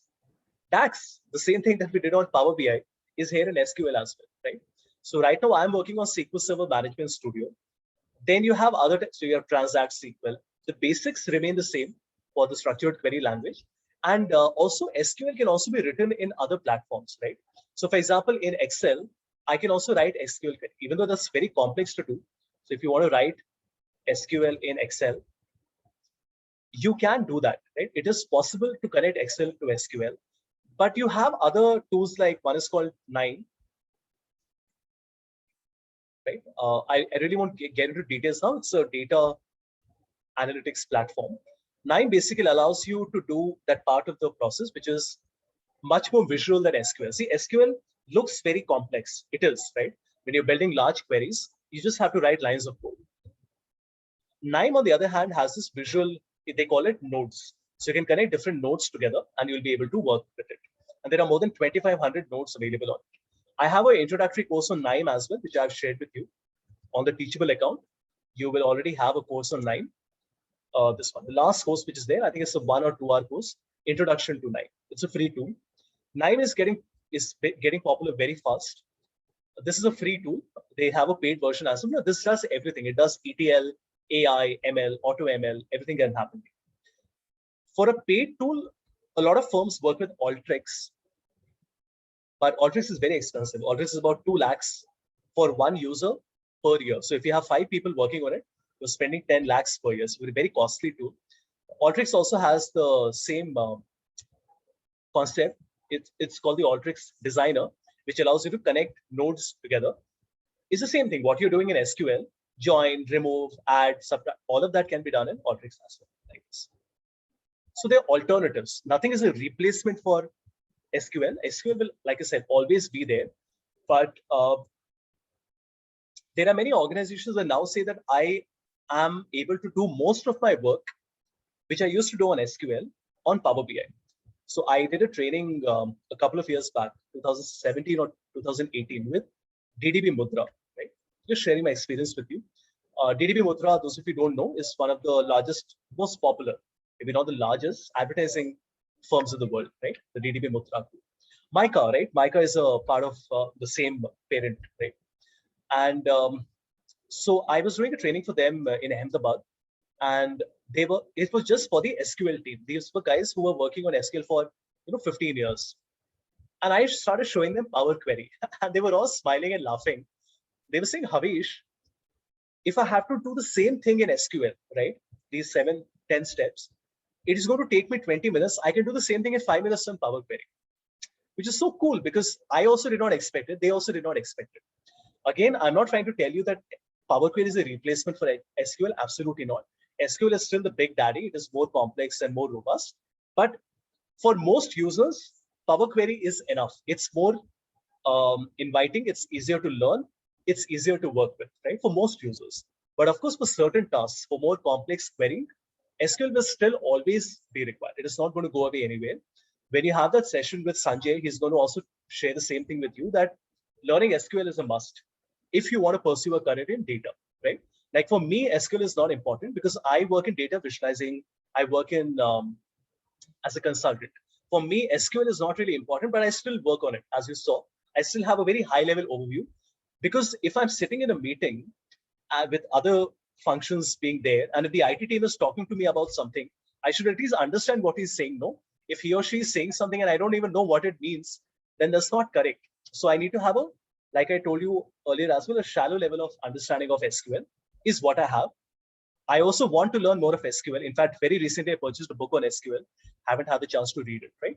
But think of Excel and SQL on extremes. Excel is very simple at data cleaning. SQL is very complex. Power Query is somewhere in the middle, right? Which is much better than the basic features in Excel, but not as advanced as SQL. Okay? Hope that answers the question. Great. Any more questions you can ask me later as well. We have time. For now, let's start with our data set, everyone. Please open a new Power BI file. Everyone, please open a new Power BI file.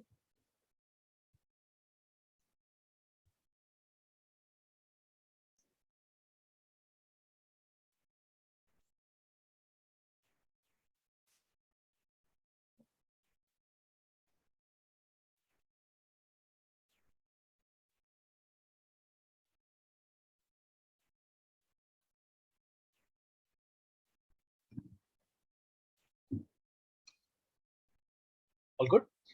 All right. So first we want to get the data from a folder. That means I have this folder with me, 1790. I want to connect Power BI to that folder. So we click on get data, but you see that we don't have the option to select a folder. So let's click on more. And here you can see that we have different types of connectors. So in file, we have Excel, text, CSV, XML, JSON, folder, PDF. In databases, we have all different types of SQL. So we have SQL Server, Analysis Services, Oracle, IBM, MySQL, Postgres, right? SAP HANA, Amazon Redshift, Snowflake. So there are so many of them, you would not even have heard of most of them, right? But these are the big ones, right? So IBM, MySQL, Postgres, Teradata Sybase, HANA, and SSAS, right? Microsoft Access is also there. Anyway, for now, we want to connect to all, and we click on folder. Everyone, so we click on all and we select folder and connect. And we browse. So I'm going to select the folder that we have. Please make sure to select it properly. So for me, this would be work in progress. Then I have IMI, I have Excel 010 1790, right? This one.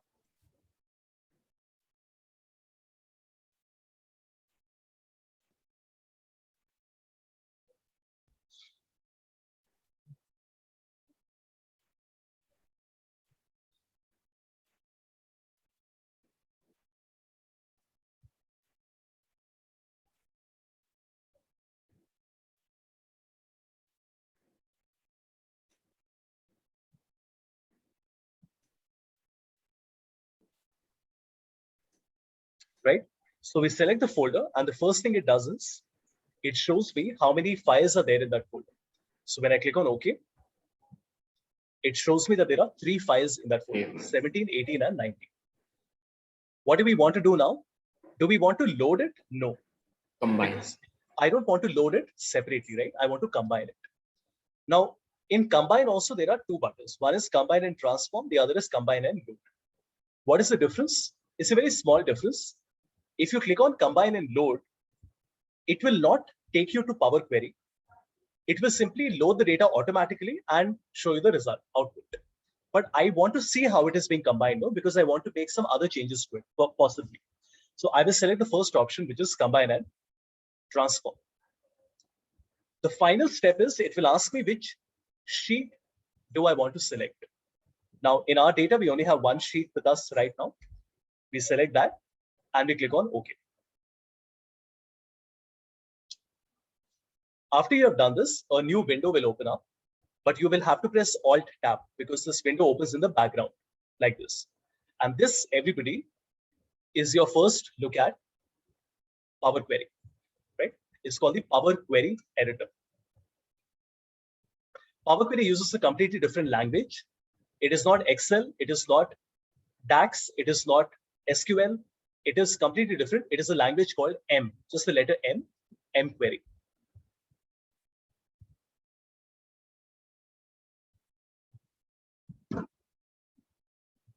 Okay.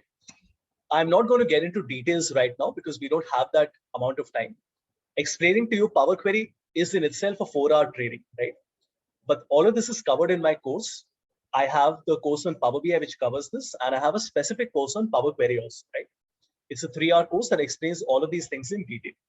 But I just tell you the important things. First, you will notice that I have managed to combine all the 3 files, 17, 18, and 19. Very cool. So without having to copy paste anything, even if there are 30 files, right, in a folder, you will be able to combine everything in a single click like this, right? And the data is here. This formula that you see, if you can't see the formula bar, you have to go to view and select the formula bar. It might be hidden for some of you, so just make sure to click on the formula bar, right? And this formula that you see, everyone, is M, right? So this is nothing like what you have seen earlier. It is not Excel, it is not DAX, it is completely different, right? This is a language that you will have to learn from the scratch, right? Like this.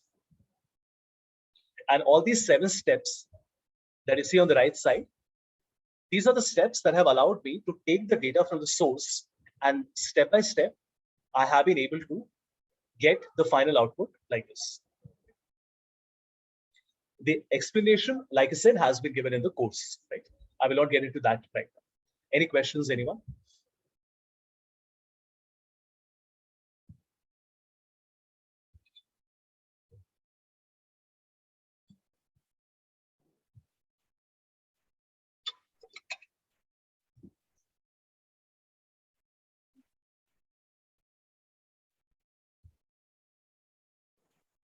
Sir, I have also done that in Excel file once. I was getting the data from PDF file, and then I don't remember exactly, but I think this Power Query has opened that time, and it was asking for some formula or something. So is that the exactly same the thing that we are going to learn? It was asking for a formula. Sir, no, this formula bar was coming, and I don't know. I don't get that, so I just closed that. See, the formula bar is actually not needed because by default, it is always turned off. So Microsoft says that if you just want to use basic simple steps, you don't need a formula bar, because did I need to write any formula to combine the data? Of course not. 17, 18, 19 has come together, right? But then to become an advanced user, you definitely need to enable the formula bar. Otherwise, how will you learn? How will you make changes to it, right, if required? So that understood. And if I want to extract some of the data from this, so how do I do that? What do you mean extract the data from this? So in Excel, we have get data, and then we select some file. So I selected one PDF file, and I think that one of the window, I think this Power Query opened, Power Query will open. So you don't extract from it. What you do is you click on close and apply. So the data in Power BI, it is called close and apply. In Excel, it is called close and load. So in Excel, when you click on close and load, the data will get sent back to Excel as a new sheet. Now, when I click on close and apply in Power BI, there is no sheet in Power BI. So when I click on close and apply, the data will get combined 17, 18, 19, and it will get loaded like a single query. What you see on the right side, like this.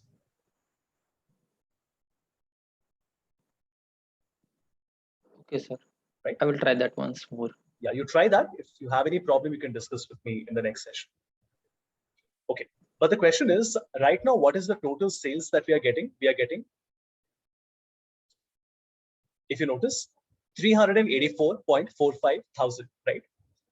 But will it work if I add a new file to that folder? Let me do that. So I'm going back to the 1719 folder and I'm putting the folder here for 2020. That is a new file, right? 2020.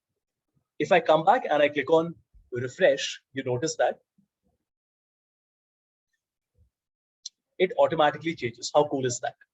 That is how you have automated your workflow. That means that once the first time you have defined the folder, in the future, you don't have to do anything. You just keep on adding more files and the files have new transactions in it. And you just click on refresh and the data will keep on, the data in the dashboard will keep on getting refreshed. Please try this, everyone. Sir, Please add 2020. Yeah. if we add the file and that file involves some duplication of transactions that already have in the previous file, so it will delete the transactions, or Why will it? You did not ask it to know. So I will have to go back to transform data. And here I will have to delete the duplicates. So I'll have to right click and say remove duplicates. Removing duplicates is a step that you have to perform manually, right? Right now, if you say the same data is coming 5 times by accident, it will show you the data 5 times. okay, sir. Power Query is not going to take the call whether it is a duplicated data or not. Maybe it was supposed to be duplicated, isn't it? Right? So maybe the same customer purchased the same product twice. It's not by accident, right? So, or maybe there was a reversal and the reversal happened 2 times purposefully. So whatever it is, you have an option for remove, but it will not happen on the spot. So I was asking for this, like transaction number is every time different. So if we have the transaction number same several times in that case. That is not true at all. You can have one transaction number, but there can be multiple records, because from a payment perspective, many times we get part payments. So when you are talking about a transaction, a person purchases once, I agree, but you might have different records, because sometimes when you're looking at the record, the same transaction might have the original amount, then sometimes there's a cash credit, there is some tax amount. And also in the payment, on the payment side, from a finance perspective, the same transaction number will definitely be appearing multiple times, because if I'm giving 3 part payments, of course, it is going to appear as 3 different records, no, with 3 different dates in it. So it is not that a transaction number always will have a unique record. It can be repeated as well. Okay, sir. Right? So can we filter some of the data from this Power Query before going to Power BI? Yeah. So for example, if you don't want all the 3 years, if you just wanted 18 and 19, you could have selected 18 and 19 here. Just a minute, let me just refresh it here as well. So I'm only selecting, let's say, the last 2 years, 19 and 20, and I click on close and apply. Right. So the number changes there. And getting back again. Go back to transform data. And this last step that you have performed, filtered rows, you will have to cancel that step. Okay.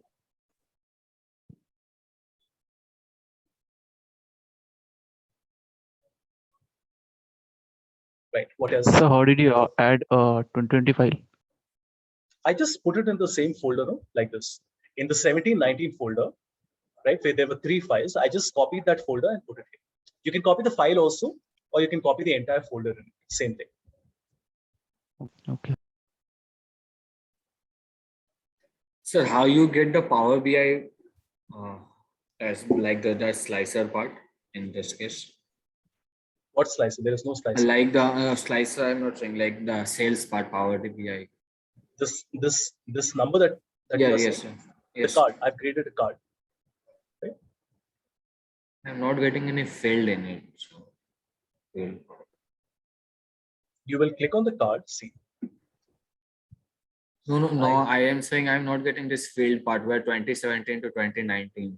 Because on Power Query, you have to click on close and apply. Because after combining the data, you have to send it back to Power BI, right? So you have to click on close and apply.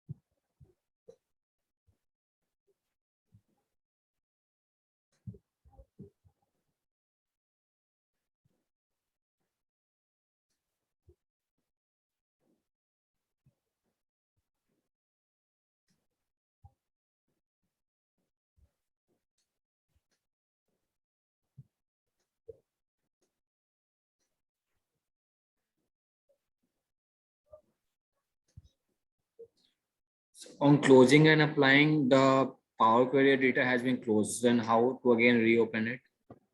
You have to click on the transform data Okay. if you want to reopen it.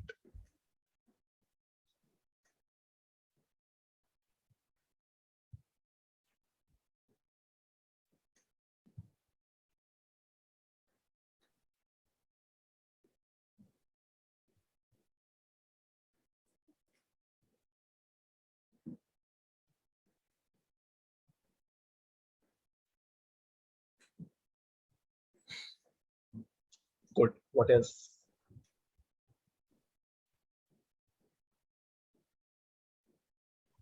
So, sir, after making any changes in the Power Query, we have to refresh it, and then only the updated information will appear in the Power BI, right? So if you make any changes to the folder, then you have to refresh it, right? But if I made any change to the Power Query editor, in any case, when I close and apply, it refreshes the Power BI dashboard also. Okay, like automatically it will. Correct. For example, here if I'm selecting, let's say I'm only interested in Agra.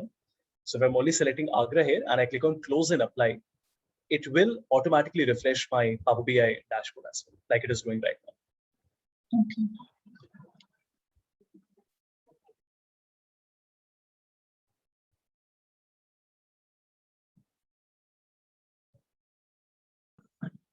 Sir, after putting the 2020 folder in the previous folder, Refresh. I'm not getting how.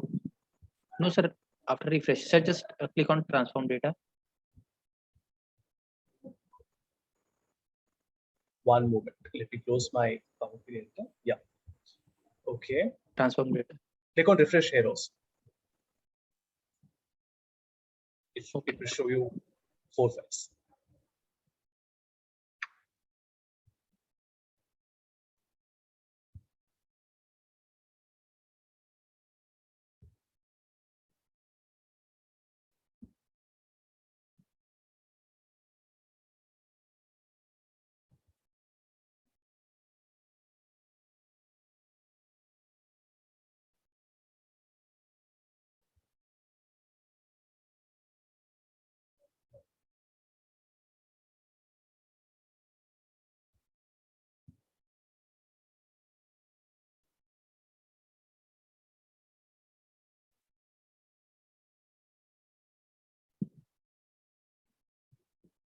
Good. What else?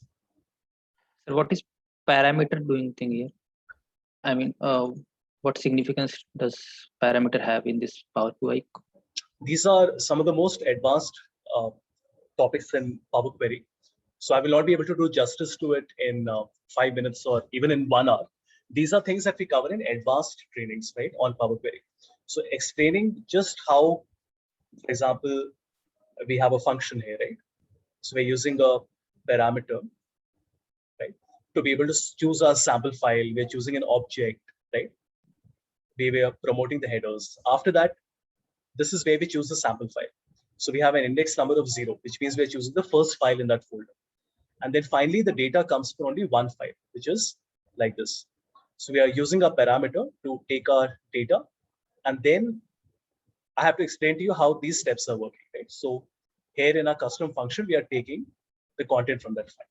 So these are very advanced topics. Most basic to intermediate users will never need to go into so much depth. And in my course, I've covered all of this, right? So it's not that I don't want to, I'll be more than happy to. It's just that explaining this topic of how parameter, sample, transform, and these 7 steps are working is going to take me at least 45 minutes, right? Not more, but at least 45 minutes to explain it properly, right? How everything is working. And in in 5 hours of Power BI, it is not possible to cover that in depth. No, sir, I got the idea. Thank you. Right? Yeah. So I mean, I don't want to give you a half answer, but like I said, everything is important, but it depends on your requirements. So if you're a user who just has to combine data, you don't really need all this. In fact, in most of my trainings, I tell clients, just minimize it. You don't need to go there at all, right? You just need to focus on what you have right now. And then from here onwards, you do what you want. But if you say, no, but my problem is very complex and my data is also very non-uniform every time, then of course you have to go through in detail on that. And also don't learn Power Query simply by looking at everything here. You have to read the documentation first. See, in Excel, none of us, including me, have ever bothered with the documentation. Why should we? We learn by practice, hit and trial. We always say practice, practice, practice. Power Query and DAX is not like that. If you want to understand Power Query, first you have to go to the Power Query website. You have to go to the Power Query M language reference and the documentation. You have to read the technical explanation given for Power Query to understand what is it, why do you need it, how is it different to the basic things on Excel. Like here they have explained what are the existing challenges that you have on Excel, which Power Query can solve for you, right? If you skip out, right, on reading the documentation, it is going to be very difficult for you to learn Power Query or DAX, right? So reading, this is like learning a language, right? You have to read the documentation first. Simply doing hidden trial practice, trying to make a few changes here and there, like we do in Excel, will not work with DAX and Power Query, right? And you don't have to go anywhere else. The official documentation that is there is fantastic, and this will give you everything you need to know. If you prefer to read via articles, right, then you can also go to more resources. And you can see here that a lot of these community resources have been given, which is blogs by different people. So Ken Pulse, Chris Webb, right? And this will also teach you a lot, right? If you prefer to read it more from an article format. But be prepared to do a lot of reading when you're working on Power Query and DAX, right? Great. Let me just see if Anubhav has joined in. A second. Anubhav, are you there? Hi, sir. Good evening. Hi, Anubhav. Yeah, Anubhav, I'll just take 2 minutes to wrap up. Sure. And then I'll hand over to you. Okay. So everyone, what we have done today is we have taken the 4 files from a folder and we have successfully combined it in Power Query and we have the data, right? Please also save the file. I'm calling it October 2nd model, right? And in our next session, so tomorrow, what we will be doing is we will then take the other data sets as well. So I'll be taking my category, my ID name, and my discount, and we'll be combining everything into a single master file, right? So we will have to do some merge for this. And there's some other things like table fill down, unpivoting. So all of you were asking me about data transformation. That is what we'll be doing tomorrow. We'll be doing some 5-6 different types of transformation. I will also show you how AI transformation works here. So how you can take a column and then compute a new column without having to write any formula. It will be an automatic formula that will be written by Power BI. So this will take about 30 minutes. So 30 minutes we spend on this. Visualizations we've already done. Then we will go over to Tableau and PowerPoint, right? So Tableau will spend about an hour, a little more than that. Same for PowerPoint as well. Great. Okay, so let me just introduce Anubhav to you. Anubhav has been a colleague and a friend for a while now, and we have worked on many projects, consulting projects together. We have also done some training assignments for corporate clients together. Anubhav also did a SQL training, detailed SQL training for IIM Kashipur about 2-3 weeks back. Anubhav's profile I've already shared with you. Please make sure to add him on LinkedIn. He is very approachable, just like me. So anytime you have any question, we are both happy to answer, right? So Anubhav, you can take that 1 hour session, and we are not really doing SQL in depth. So just tell them what they need to know. One thing I would like you to talk about, one question that came up was that what is the replacement for SQL? I gave them my short answer is that there can be no replacement for SQL. While there are tools like NIME and Alteryx and Power Query that can do the ETL part, they are meant for a different type of user, right? Somebody who does not know SQL. That is for whom these tools have been created. Somebody who already works on SQL would not really want to shift to anything else because there will always be compromises on it, right? Correct. So if you can just talk about how important is SQL for somebody who is in data, and how important is it for somebody who's not in data, somebody who's going to be in HR, product management, marketing, finance, right? Got it. So yeah, and that's it. Cool. So thank you everyone. That's all from my side. Anubhav, I'm making you the host. Sure. Let's see, the session will be open on my system because the recording is happening, but I will still make you the host because I'm doing the recording on my system, right? So my system will need to be open for this, right? Any questions, anyone that you want to ask me before I hand over to Anubhav?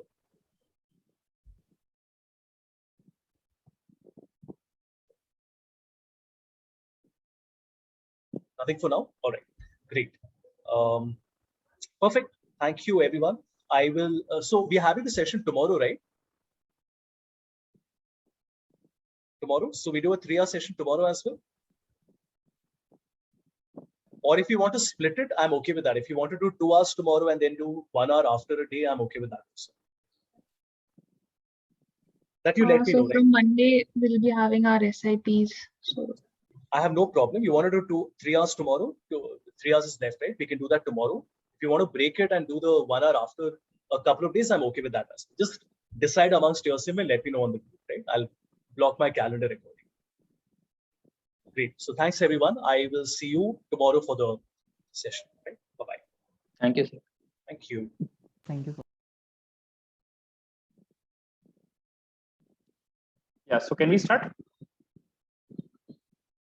Yeah, sure. Okay. Hi, everybody. Myself, Anubhav. So as Havish sir introduced myself, I mean, I will be taking the SQL part. So let's get started, everybody. This is one of the most interesting languages that has been there in the market since now almost, it started in mid 1970s. Okay. So you can imagine the type of stability this language has given us. So the agenda for today will be getting to know SQL better. And it is popularly known as SQL. Okay. Because structured English query language. Okay. So I'll just give a background of it, followed by we will do some hands-on practicals upon it. Okay. So let's get started. So what happened was in 1970s, the company that right now is very famous is known as Oracle. You must have heard about it. Your friends might be working in it. So that was known as relational database systems. And they found that the number of the data is increasing in the world, and data is the new oil, and we will need people to refine this oil. Okay. So in order to make the data analysis very, very simple, what they started was, can we write this analysis not only for a programmer, but also somebody who can just understand English as a language. Fine. So they started with all these things, and they said, okay, we can write a programming language which is not very complex, and it will be so simple that a person who knows common English will also be able to do data analysis very well. So that's what I mean. The main motive was. So in 1970s, this IBM sponsored San Jose Research Laboratory came up with this language. Followed by there were some senior guys in IBM who said that we can write upon this concept, we can write a structured English query language, which is popularly known as SQL, which is used to manipulate and basically learn the patterns out of the data. once it was, this language was made, it came to UC Berkeley, and finally Oracle started on enterprise softwares upon it. Okay, and from then onwards, from late 1970s, it is very stable in the market till now. So this language has been there, and still many companies do prefer SQL over R, over Python, okay, over any other data analysis language or tools available or frameworks available, okay, due to the type of stability this language has given. So let's see what makes it so unique. Okay, so SQL is built upon concepts of tables. So you must have studied tables in Excel. Okay, that's how you, from the starting of the Excel sheet, if you want to convert it into a table, you use a control T. At the same time, it has the concepts of relationships and also concepts of normalizations. Okay, so we will see all these things one by one. According to me, the best way to learn SQL is to do lots of hands-on practicals. Okay, and what we will do today is I will be taking a data set. Okay, and we will do analysis upon that. Okay, and from that analysis we will have some interpretations, and for doing this analysis we will be writing queries. From these queries you will come to know that this SQL is nothing but very close to English. Okay, and after doing these queries, after doing, let's say 25 to 30 queries, we will see how simple it is, and I will give you a roadmap about how you can learn it on your own as well. Okay, so does this look like a plan? Can we get started, everybody? If what you can we get yeah, tell me. so can we have a pause of 2 minutes? Yeah, Wanted sure. to use washroom. Yeah, sure. We can have a 2 minutes break. Yeah, we'll join after 2 minutes. Completely fine.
So we can start.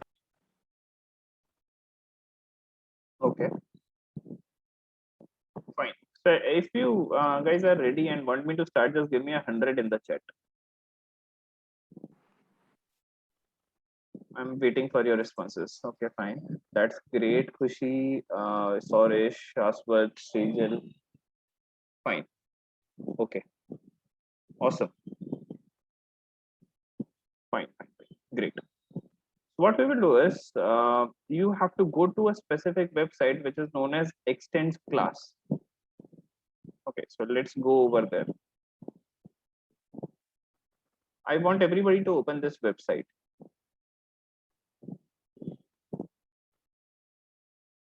Okay. Yeah. No, sir, just I was asking for sharing the link. Yeah. And I have shared this link. As well as once you have done it, I want you to download this file which I am sharing in the chat.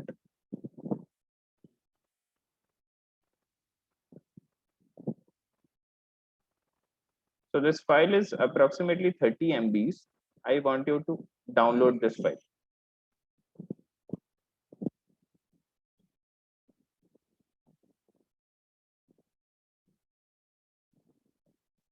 Okay. Once you are able to open this website as well as download this file, just give me a 150 in the chat.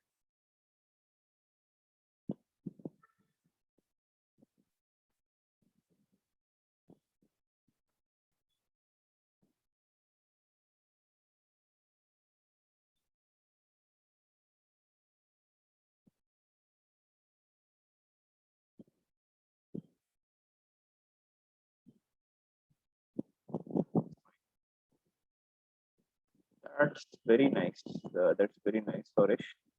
Chan. Okay, I'm waiting for everybody's response. Let me know if you face any issues.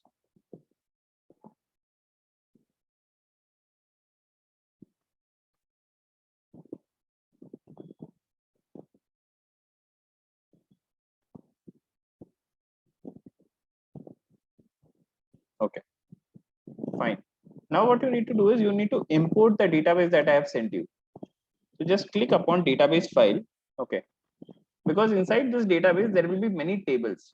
Okay, and from those tables we will be fetching the data and we will be doing the analysis. Okay, I want you to open this DB file. The one that you have downloaded is known as northwind._large.sqlite. I want you to open that. On the left hand side you will see some tables appearing which will consist of customer, which will consist of category, order detail, product. Once you are able to do this, just give me a 200. That's great, Kumar, Shiv, Bhavpreet, Munish, Sibin, Nikhil. Fine.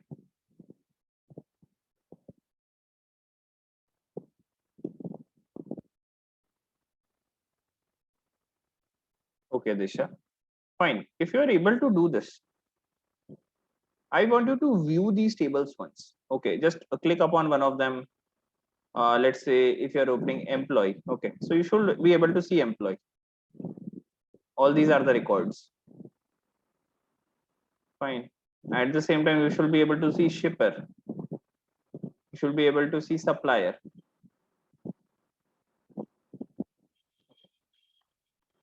Fine. So now we will write our first query. We will write our first query, which will be known as select star. What we are going to do is, these are inside this database, there are different types of tables, and we are going to fetch records out of this table. SQL is famous for 4 types of operation, which is popularly known as CRUD: create, retrieve, update, and delete. Fine. So what we are doing is retrieve. For retrieving, we will use the statement which is known as select. Okay, so I'll say select star from, and let us say that I will say product. Okay, as soon as you write this, you need to run this from here. Star means what? Star means fetch all the records.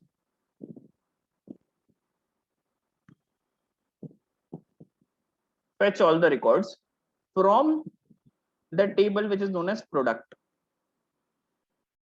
If you were able to see this, and you can see 77 rows are coming in the response, you will give me a 77 in the chat.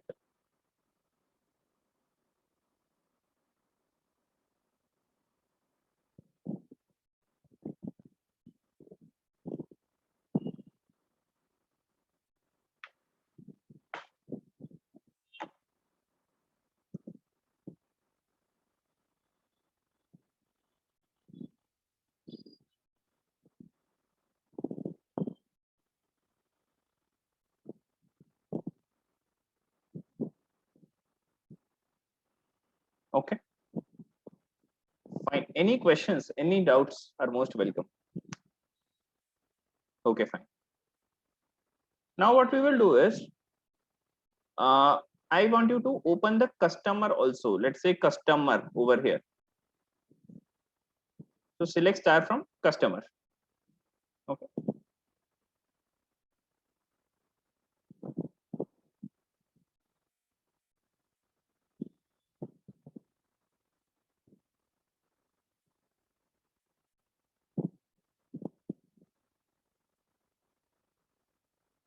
So once you have the customer table ready and it has 91 rows, what we will be interested in knowing is what are the columns in this. So you can see that it has ID, it has company name, it has contact name, contact title, okay, city, region, and postal code.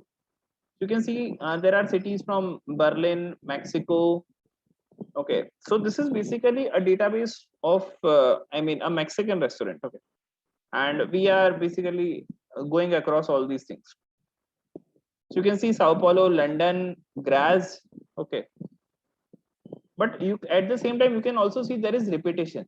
Can you see this, everybody? Mexico is there 2 times. Okay, what if you want to know how many cities are there, how many unique cities are there? Okay, so what we will do is, in order to come up with strategy, we have to go deeper into the data. So I'll say select distinct. Okay, and I will say city, comma, country, from, and I will say customer. Okay, so there will be you can see how many records are coming. So earlier there were 91 records, but when it comes to distinct, which means unique, so there will be only 69 rows possible. Okay, if you are able to do this, just give me a 220 in the chat. Excellent. Any questions are most welcome. So, sir, SQL is not case sensitive, right? Anything. Correct. Correct. Yeah. So I can write over here. I can write distinct, capital distinct also, and I will get the correct output. And what about like if we make any spelling mistake in giving the rows and columns name, like city, country? Yeah. So let's say if I give country 1, it will give me an error. Okay, because there is no such column. It is case. It is not case sensitive, but at the same time, it is expecting you relevant inputs, because again, it is going to check it directly. Okay. So can we write country and then city? Yes, why not? You can make as many views as possible. Okay.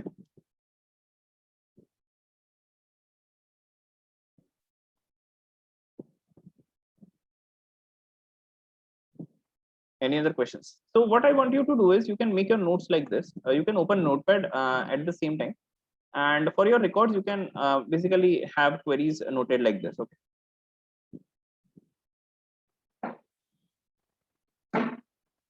Fine. Next, what we will do is we will let's say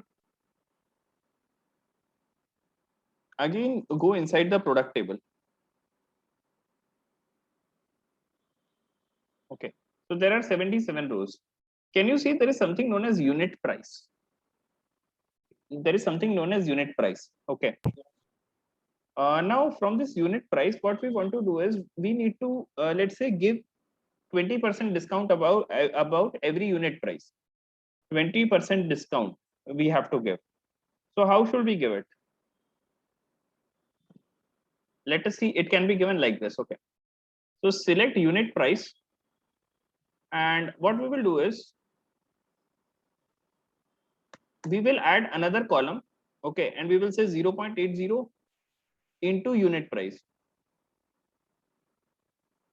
Okay, we can make alias of it. Okay, and I'll say discounted price.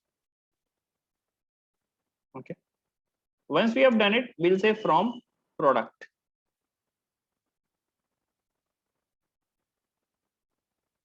Okay, 0.8 means we have given 20% discount, And as soon as we have calculated the discount about the unit price, we will call this column as discounted price.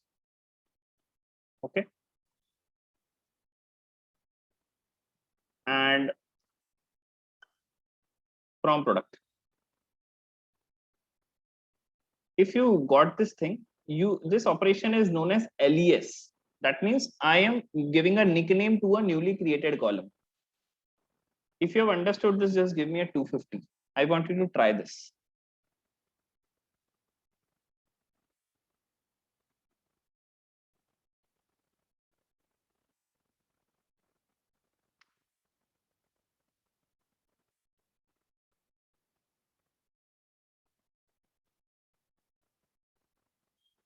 That's great.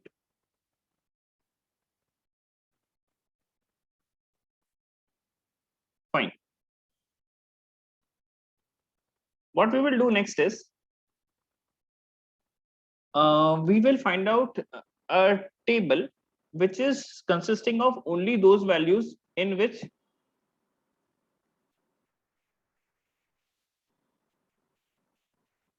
unit price is greater than 50. Okay, so how will we find out?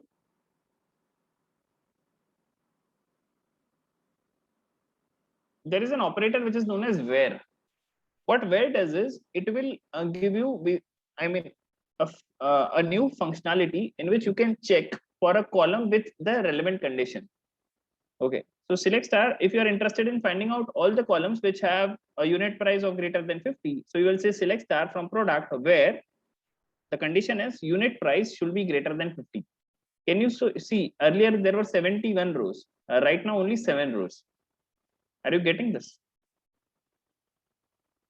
If you have understood this and implemented it, just give me a 300.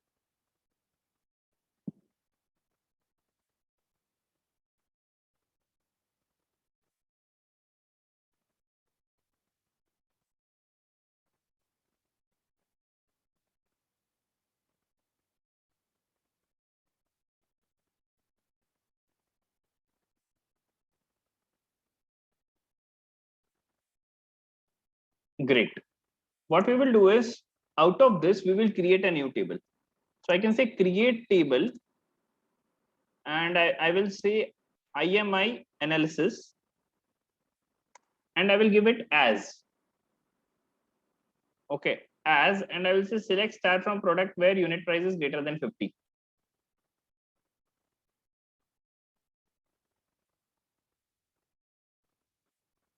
Just refresh upon it and you will be able to see a new table over here. Just click upon it and you will see 7 records. Okay, so this is how you can create a new table. You can create a new table like this.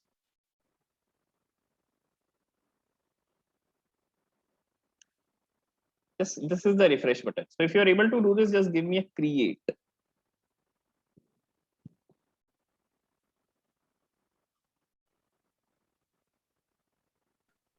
Which is a refresh button? This is the refresh button. Okay. And just you will be seeing IMI underscore analysis as one of the tables over here.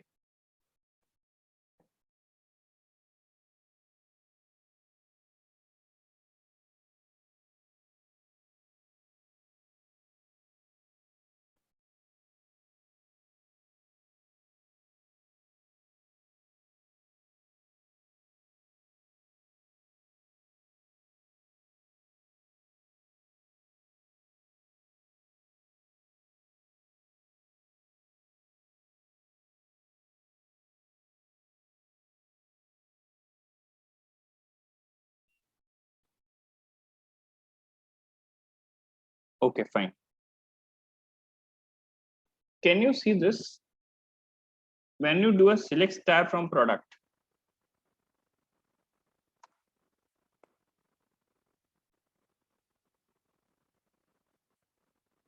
there is something known as category ID. Can you just give me a query to find out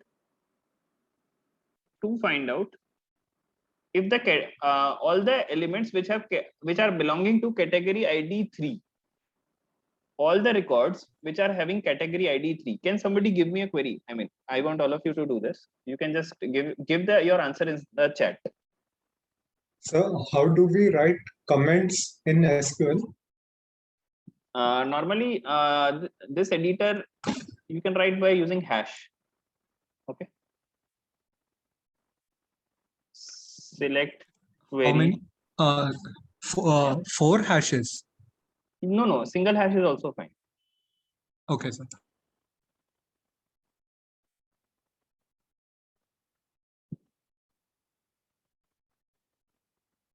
Okay. Where category ID is equal to 3. Okay. Can somebody tell me where category ID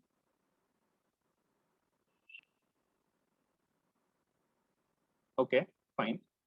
What if I am interested in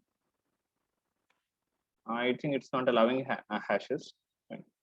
Normally it allows hashes, but this is an online editor. Something is going different.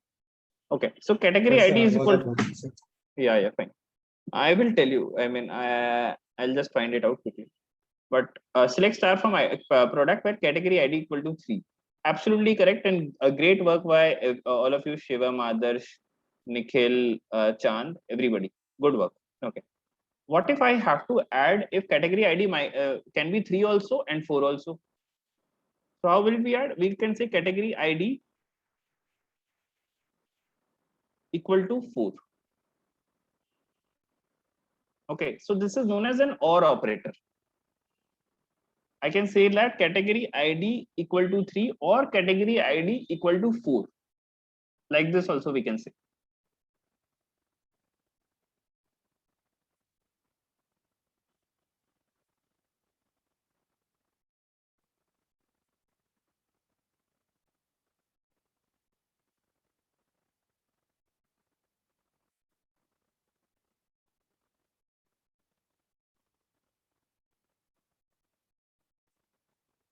Fine.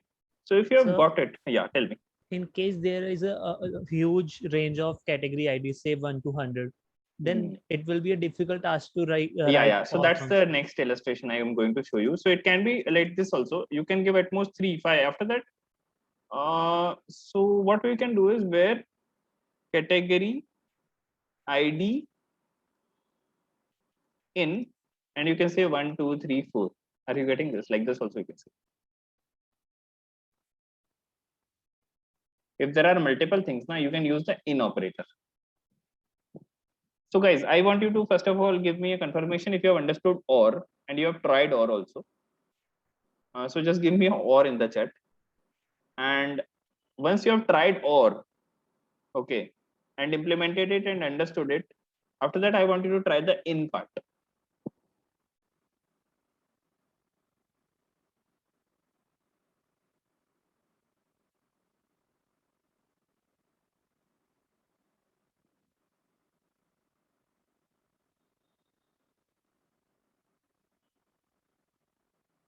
Sir, in this case also we have to write 1, 2, 3, 4 till 100. Say 1 to 50. Correct. Is there any alternative? Yes. So there is a function which is known as range. Okay, range. What it will do is it will automatically generate ranges from 1 to 100.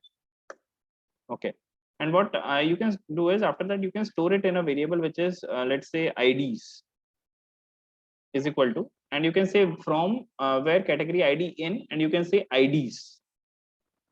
Are you getting this? So with the concept of loops and ranges, you can implement this.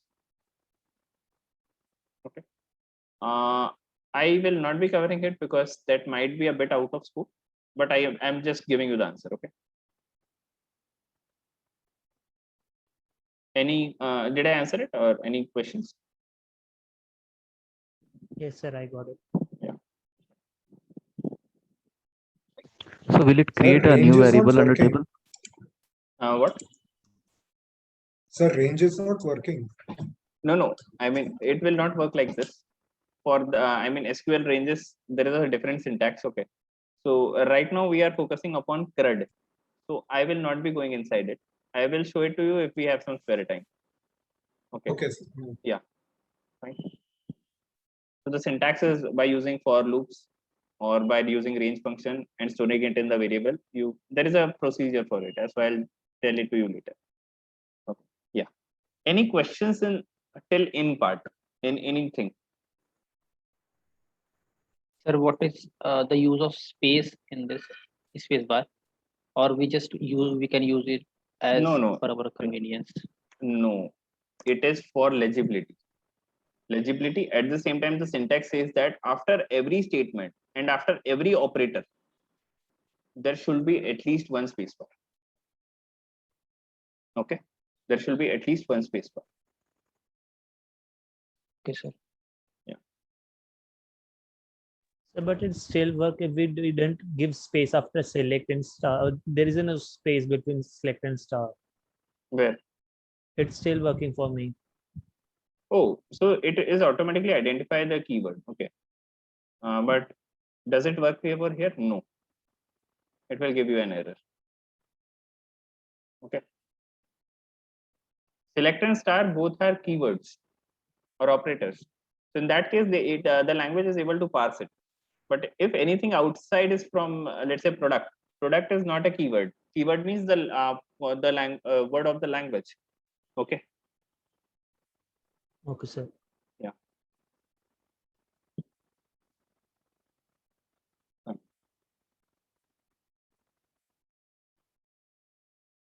Any questions? What we will do is select star from category, from ID. We will say category ID, let's say, is equal to 1. The second condition we will want to add is we also want the units on order should be greater than 20. Okay, so how do you add two conditions? So it should follow two conditions. So by using AND operator, you can say that kindly follow two conditions. Okay.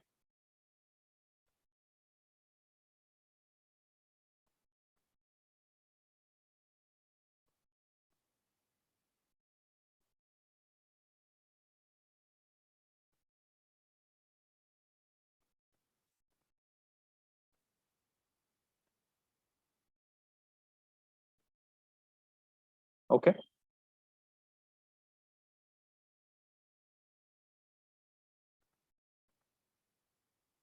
Are you getting this? Sir, in writing these sentences, if we miss something or we miss any letter or something, Correct. so can't we just write in between the syntax? I didn't get your question. Sir, like if I miss C in category, like while writing category ID, if I miss C, right? So it will not even identify it, but it will tell you from the type of error you will be able to identify what is it saying. No such column, category no, sir, ID. Actually, I was saying if I have to write that thing, if you have to but it's write, not working for me. I didn't get it. Can you share your screen? Yes, sir.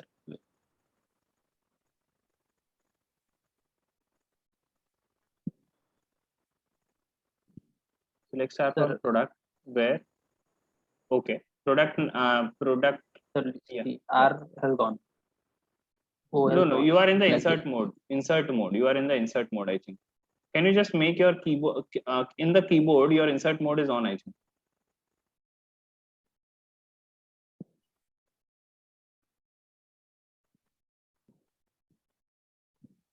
Just refresh this page and do it again.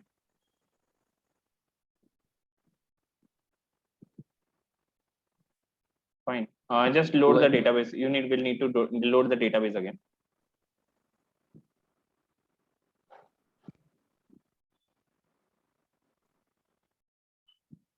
Yeah. So you can do select star from product.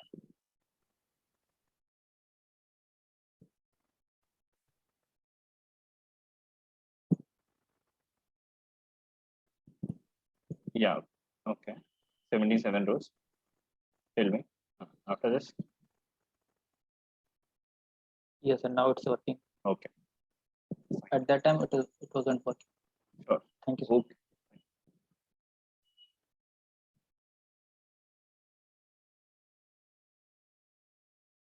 So once you have understood this and you have implemented and as well, I want you to give me an end in the chat.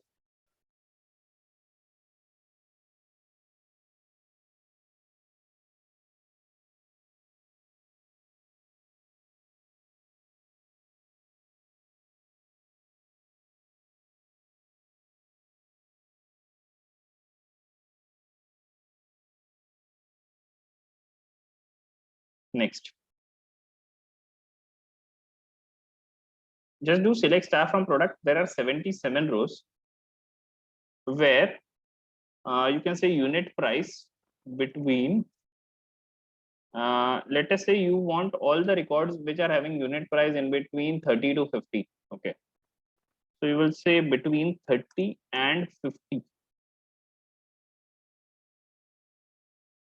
Okay.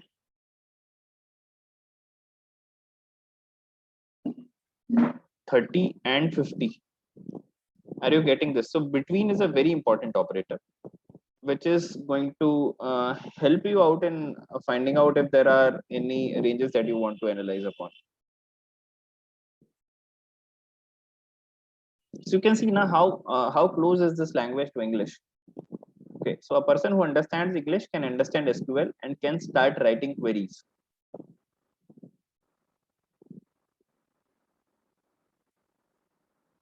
If you have understood between and implemented it, just give me a between.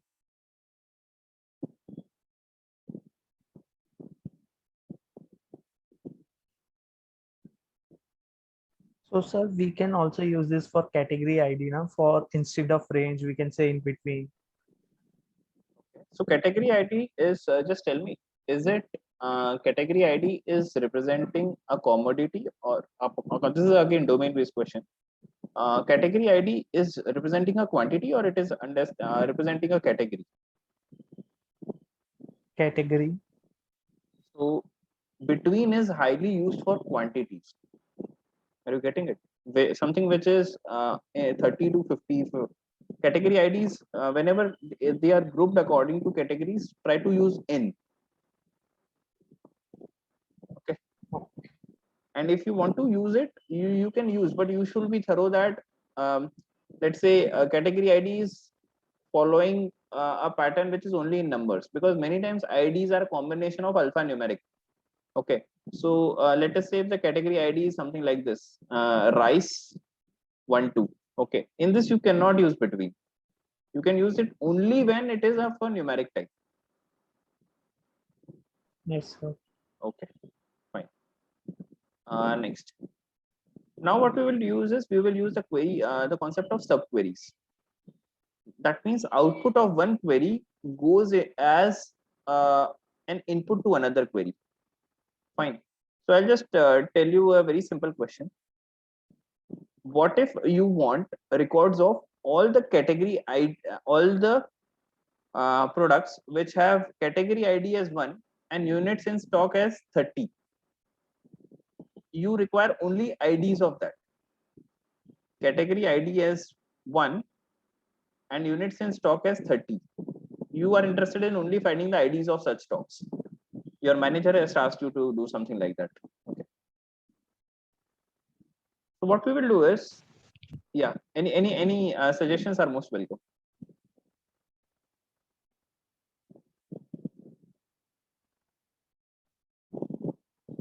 So Okay. we can write two query like select category Correct. ID equal to 1 and in and again bracket and then again. Excellent, excellent. Yeah, excellent. Okay. So this is known as the concept of subquery. Let's say I will say you select ID comma product name, or say let's just select ID from product where ID in, and over here we will write another query. So we will say select ID from product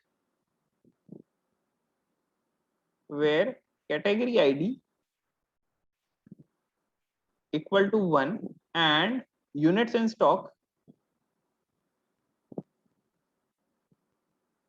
is greater than equal to 30. Are you getting this? So output of one query is the input to another query.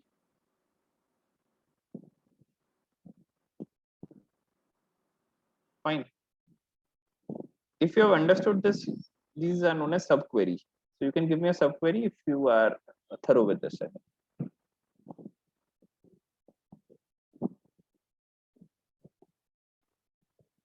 Yeah. So can you enlarge your Sure. screen? Yeah, sure. I can have the magnifier on. No, sir.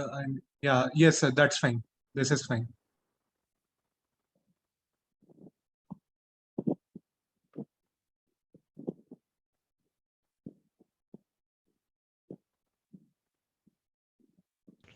We don't need a star in this. No. Star means to fetch all the columns. I said we only require ID. If you want star, then over here also you can have star, and you can have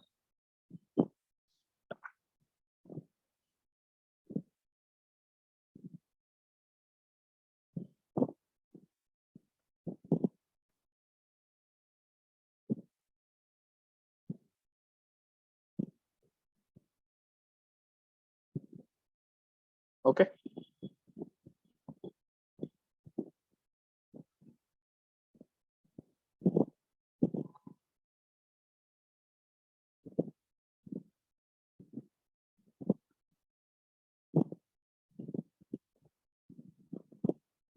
Any questions? Any questions? If anybody? Fine. So these type of normal analysis problems can be solved very well by using SQL. Okay. So that is the reason this is very stable. Even though Python coming in, or let us say Excel also, there are so nice functions from VLOOKUP to XLOOKUP to index to match. Still, people are sticking to SQL. Okay. There is R language, there are NIME, there are Alteryx, but the type of stability and the type of confidence which SQL gives to people who are even though non-technical, and also if they are technical, if they want to do it very rapidly, these type of operations are very well supported.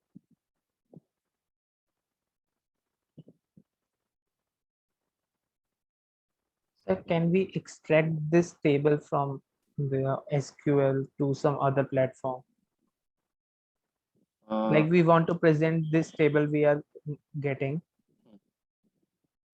Okay. Yeah. So this output. Yes, sir. You want to, where do you want to shift it? Say PowerPoint presentation, if we want to show this table on a slide. Now we can't copy each and every item. So you can take a screenshot as such if you want. Okay. Yeah. Take a screenshot, and you can just literally copy also. That will also work. If I open a presentation.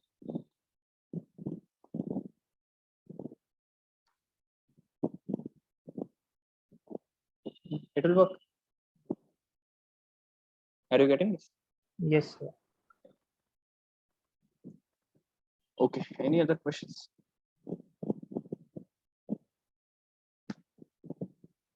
Fine. Now let us see some more analysis. You are interested in from the customer table. Okay. If you can see, there is company name, there is contact name. Okay. Your again, somebody from the sales team has come back to you. Okay, last time some customer has come up and his or her name started with S. You have to find out which record it is. Can you just tell me, because there are so many customers and you have to find out somebody whose name is starting with S. So it is very simple. So I'll say select ID, I'll say company name, comma, contact name, and I'll say from customer, and I will say where, contact name, like, and I will say S percentage.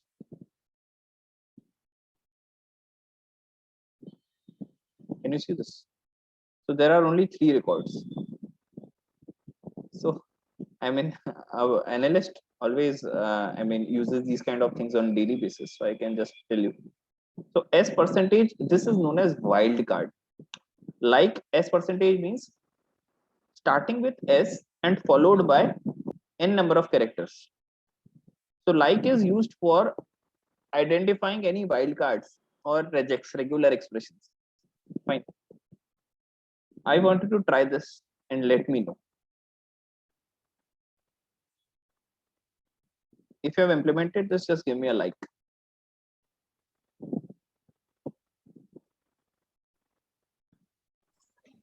So what is the difference between percentage and the product sign star? In SQL, when it comes to fetching all the records, they've already used the star. So they did not want to repeat it. And that is the reason for multiple characters, they have taken the value percentage, which refers to multiple characters. Okay. Similarly, if you want second letter to be S, so you can say like this, underscore. Underscore means single character. So if you want a pattern which starts with a single character, second character is S, and which is followed by, so then also you will get returns.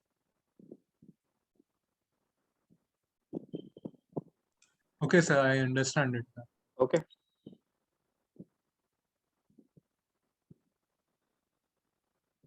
Fine.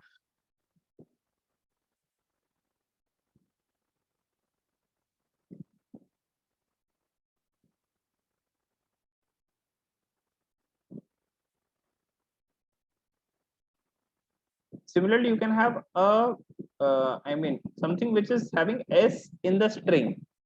Somebody's name should just consist of S. You can say it like this also, S and percentage on both the sides.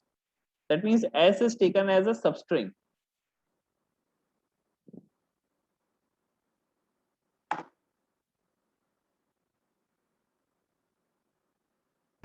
Sorry, can you repeat last line? Yeah, sure.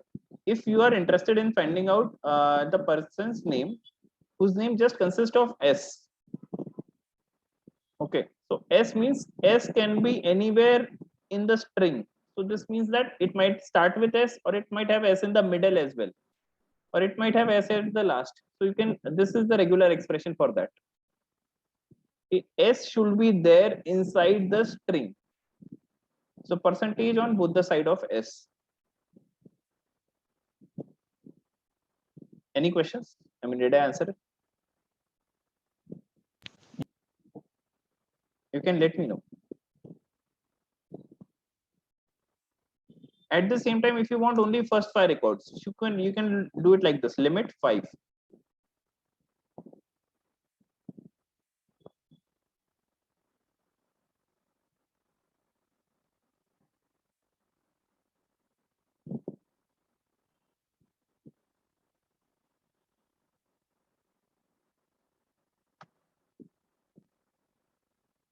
Okay.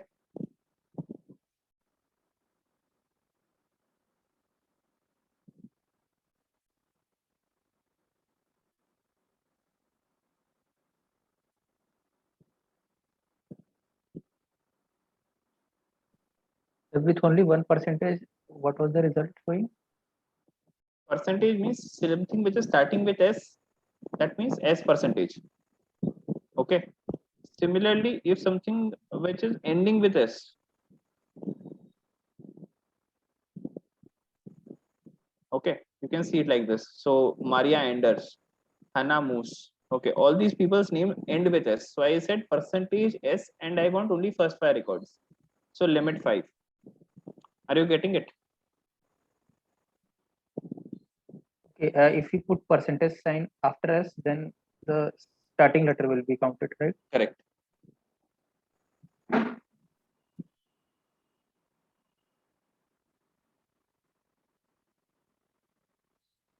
Any questions? Any questions? What does limit here means? Limit means if there are, let's say, if I remove this, you can see there are 9 records, but I am interested in only the top 5 records. So I'll say limit 5 or limit 3 if I'm interested in first 3 records. Got it. Okay.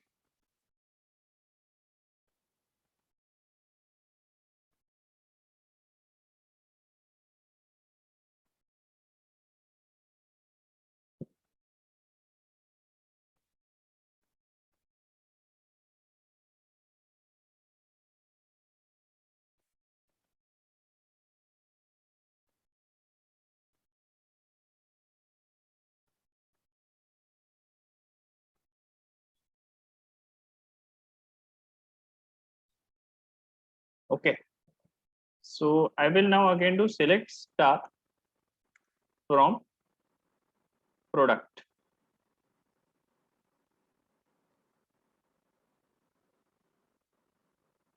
Okay, so there are seven records in total.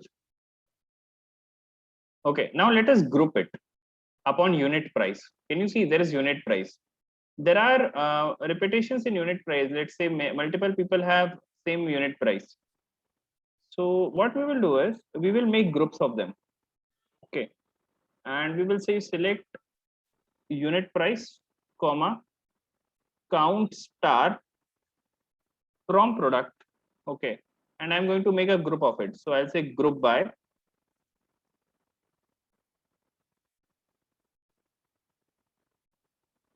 I'll say group by unit price.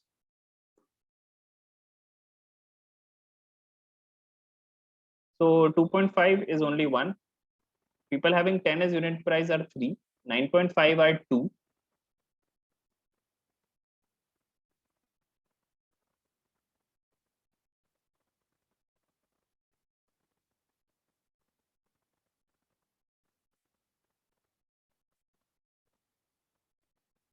Okay. This is known as grouping. So you grouped people according to their unit prices. So as you can see, 10 is 3. So you can verify it also. You can go inside the product table and you can go into unit price. So you can see 10 is one time, 10 is over here one time. At the same time, 10 is second time and 10 is again third time as well. Okay. So like these type of questions are not only asked in interviews, but also you will have these type of problems in real life as well. You are interested in finding out all the, group all the unit prices such that you want to find out how many belong to each and every unit price. So you can do it like this. Any questions? So count is to count the occurrences. Group is to make it group according to the column. Okay. Any questions you can ask me?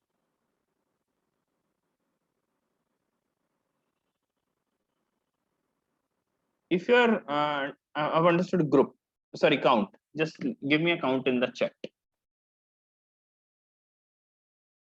Great.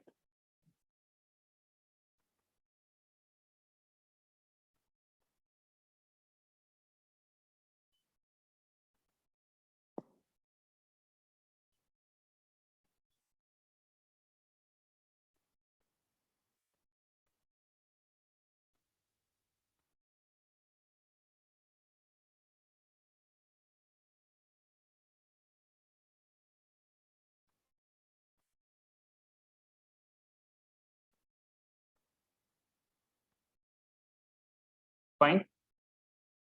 So now what we will do is we will kind of sort this. Okay. Just make sure that you are saving this query because we will be using this after 2 minutes. Okay. So first we will learn sort quickly. So I'll say, let's say, select star from customer. If I run it, so there are 91 rows.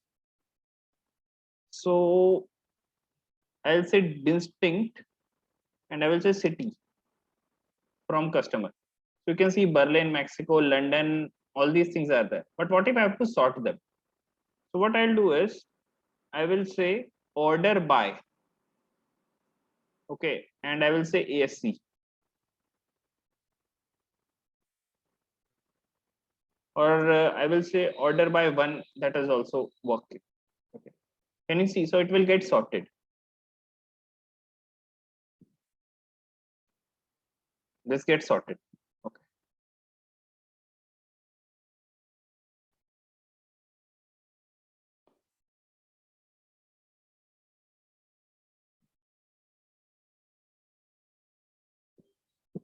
If you want to sort it in reverse order, just add a DESC over here, descending. Okay. So if you understood this sorting, I want you to give me an order in the chat.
Fine. Great. Now what we will do is we will use a combination. We will say it like this: select, and I will say city, and let's say region. Uh, there is city, there is region, and there is postal code. City, region, and postal code in the customer area, in the customer table. So I'll say select city, region, comma, postal code, and I'll say from customers or customer, and I'll say group by city. Okay. Can you see?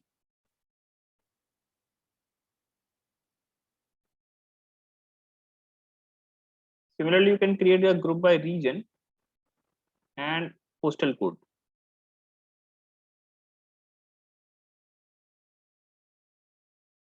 You can see all the London items are together. Okay. All the Madrid items are together. Mexico items are together. And at the same time, now what we will do is we will order it out. Order by, let's say city, region, and postal code.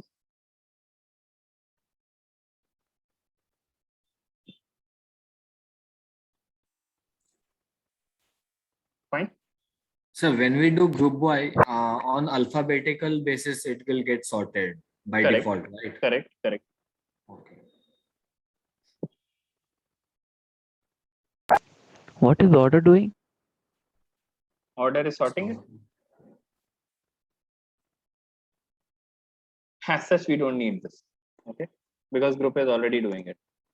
But the SQL engine that we are using is SQLite. When you go to industry, I mean, some of you might have already gone for internship or full-time jobs. Company might have Oracle, company might have MySQL.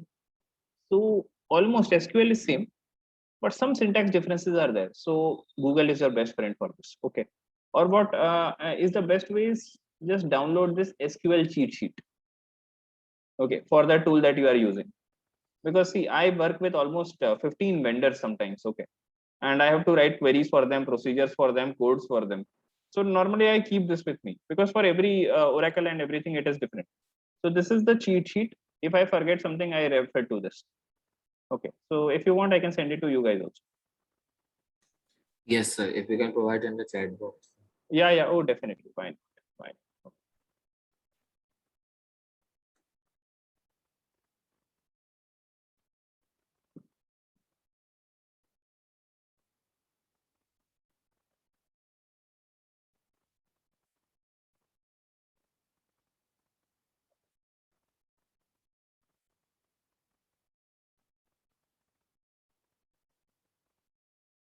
Fine. Next. Let us say that on the group, once you have made the grouping, you want to apply a condition. Okay. Whenever you want to apply this condition, you can do having city is equal to, and you will say London.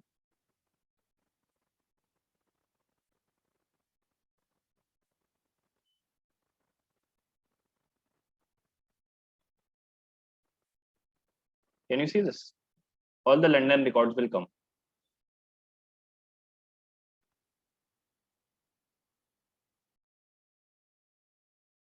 Sir, what But is the this we lower? can do without group by also, no? Without using group by. How will you get all the three? All of them together, like a city, region, and postal code. Yeah, yeah, you can do it without group by, correct. But whenever you have already made groups, after that, if you want to add condition, you cannot use where. Okay, so for that you have to use having.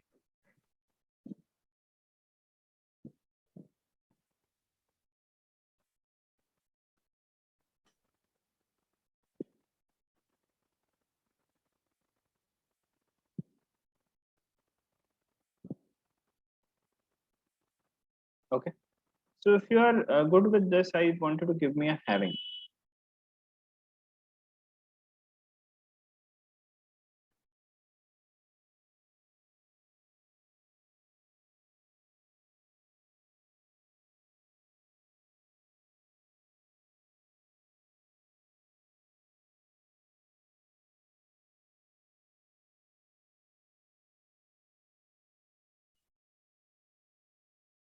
Fine. I wanted to say select star from shipper. There are 3 records into this. Okay. Now let us add one more record. So I will say it like this: insert into shipper, and I will say values. And I will add, let's say, 4th record, and I will add myself as one of the shipper. And I will add some phone number related to it.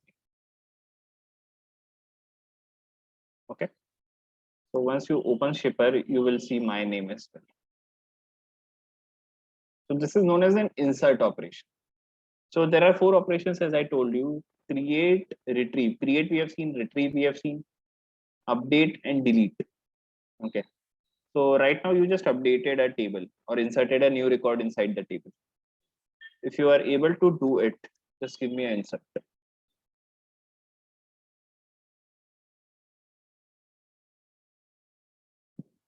Sir, what was that lower? Oh, thing? lower. Array. Okay. I thought people follow. I want you to try it without city. City is equal to London. Are you getting output? Having city is equal to London. Are you getting the output? Just let me know. No, sir. So what you can see is you can go inside this customer table, and you can see over here the city London is having L capital. SQL is case insensitive, but data is case sensitive. Okay. So what we will do is we will convert this capital London everything into small. So for this we will make lower of city. Now, even though it might be appearing as London, as soon as you apply this lower to London, it will come out like this, London. Okay. So now London and London get compared, and you are seeing the output. Did I answer it? Yes, sir. Okay. Fine. And similarly, you can do like this also. You can write upper over here and just make everything caps lock. Okay. Fine. If you have understood lower and upper, just give me lower comma upper.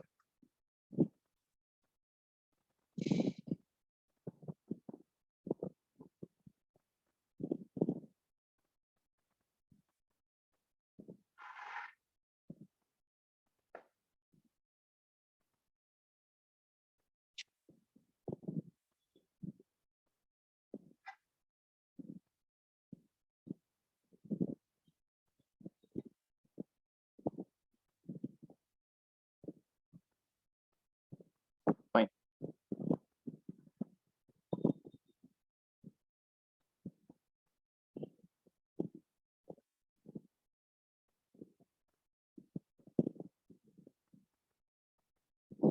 Okay. I want you to try the insert query now.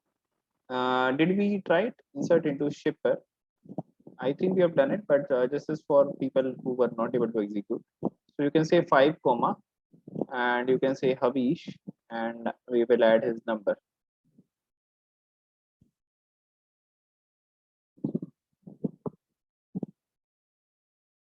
And you can see Havish's record.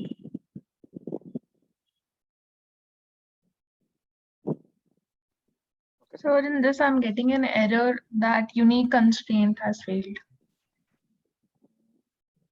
Did you add 4 2 times? No. Okay. Okay, I got it. Why? Yeah. So there is something known as primary key. Okay. So what happens is that is something which uniquely identifies the record. It has to be unique. Okay. There cannot be repetition of primary key. Okay. So if you can see, ID is 1 2 3 4 5 6. You cannot have 5 2 times. Are you getting this? Yes.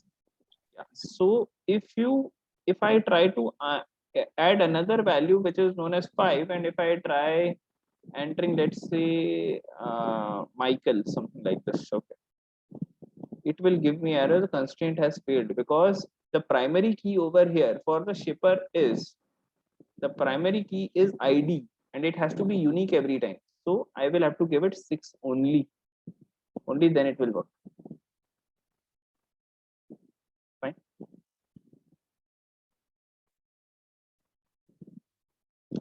Okay. So if you are done with insert and you are clear with the concept of primary keys, just give me an insert.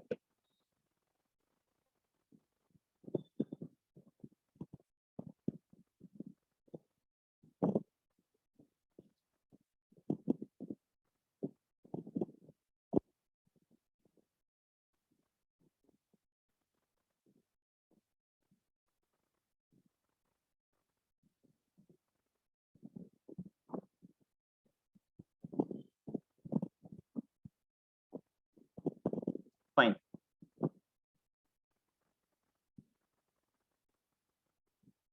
I want you to go inside the customer table, and what we will do is we will update this contact name Maria Enders, I think. Yeah. And we will make the city equal to something. We will make contact name is equal to, let's say, Havish, and city is equal to, he is from Delhi, so city is equal to Delhi. Fine. We will kind of update this record which is having an ID ALFKI. Let us do it now. Fine. So update is done like this. Update customer, which is the name of the table, and I will say set contact name is equal to let's say Havish M, and we will say city is equal to Delhi, and we will say where ID is equal to ALFKI.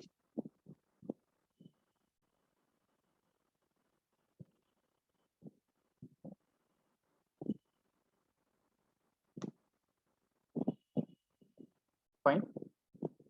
And now we will check if it is updated.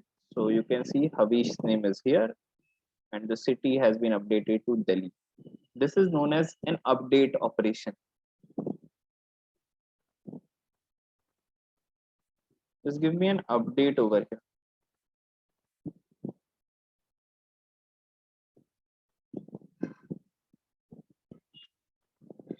In case you have understood and implemented it. So the new name is using the set operator and the condition is over here.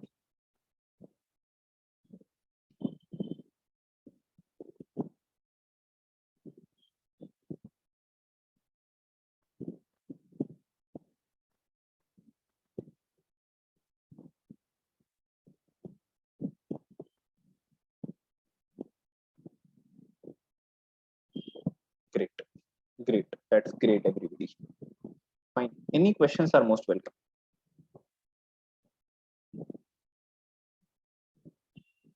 Okay.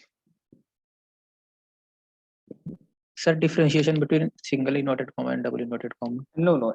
Both are considered as string only. So you can use both.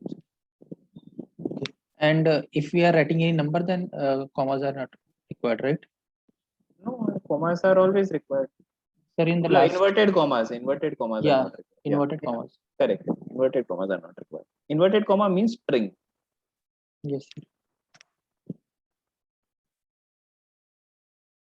Okay. Fine. Now we are coming towards the end.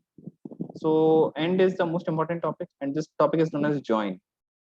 So the structure of all the tables that I have given you looks something like this. So on the first day, when you guys will know the domain, you are doing MBA marketing, you are doing MBA finance, you are doing MBA operations. So you know your domains very well. But once you join a firm or do startup anything, inside the company, they will give you something like this. Okay, which is how these tables are connected. Before doing analysis, you should know where the data is coming from. So categories, products, suppliers, employees, this is known as the database design. So you can see that category ID is primary key, product ID is primary key, supply ID is primary key. supplier ID, just employee ID is primary key, order ID is primary key. All these things are primary keys. But now what happens is you have to link things. For example, in a student table, ID is 1, 2, 3, 4, 5, 6. Okay. Now inside the grade table, okay, student is one of the keys and courses is over here one of the keys. Okay. So over here ID is uniquely identifying the record, but over here what? It is just in the grades table, it is being shared. Okay, this is known as foreign key. This concept is known as foreign key. So over here it is primary key, but over here student becomes foreign key. Correct. Course over here is listed like this. Fine. But in this courses is primary key, but over here it is listed as it is. Foreign key can have repetitions. Primary key cannot have repetitions. Okay. But two tables can linked with one another by using the concept of foreign keys. Okay. So you can see a category ID over here is a primary key, but in the product table, it is acting as a foreign key. And that is the reason if you open the product table, there will be repetitions in the category ID. You can see 1, 1, you can see 2, 2, but there is no repetition in the ID. Are you getting this?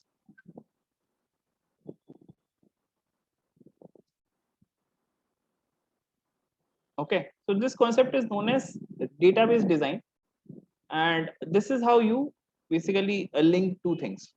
So if you want to get results from multiple tables, okay, if you want to do analysis upon multiple tables, you will use the concept of joins.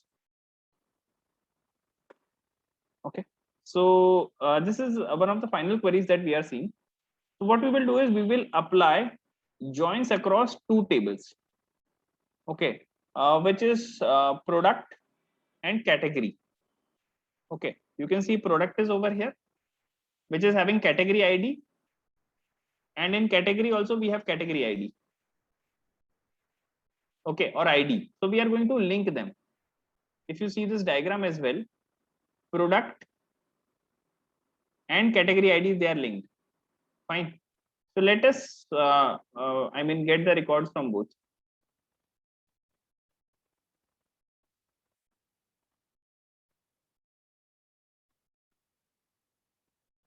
So we'll see it like this. Select.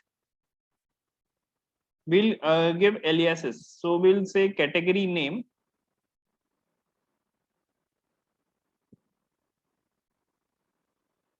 Okay. And we will say count P dot units in stock. Okay. I will give alias after this. Okay. And what we will do is we will call this as units in stock over here. From category as C. And we will join this joint product as P.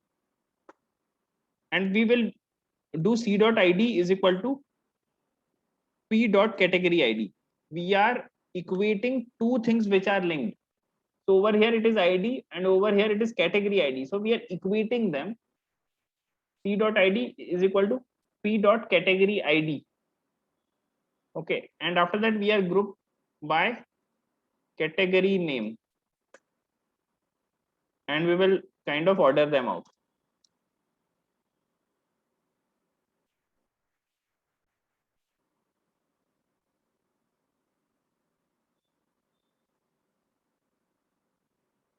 Are you getting this?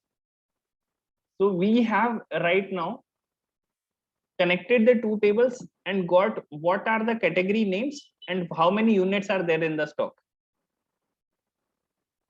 for every category. So for this, we use the concept of joins. Whatever is common across, we will equate them by bringing the columns of both the tables together. Okay. This is known as the concept of joins. So there are 2-3 types of joins available with us. Left join, outer join, inner join. So what we have applied is inner join. So you can connect it with Venn diagrams in your set operations.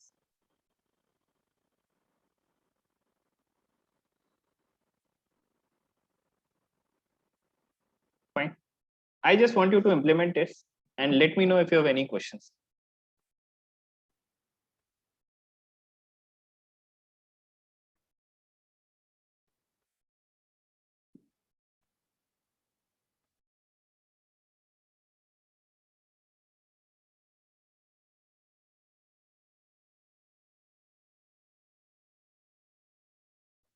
So this is known as LES. Okay. So if there are two same names in both the tables, then we will use this as C, as P, and we will refer to them as C dot category name, P dot units in stock. Okay. So it becomes very easy to basically differentiate things. So if you are done, just give me a join.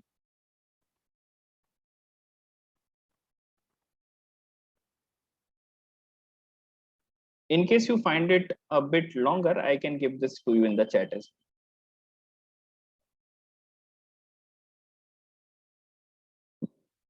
Once done, just give me a 500. This was the last query for the evening. I know we have exceeded some time, but I think we started late as well.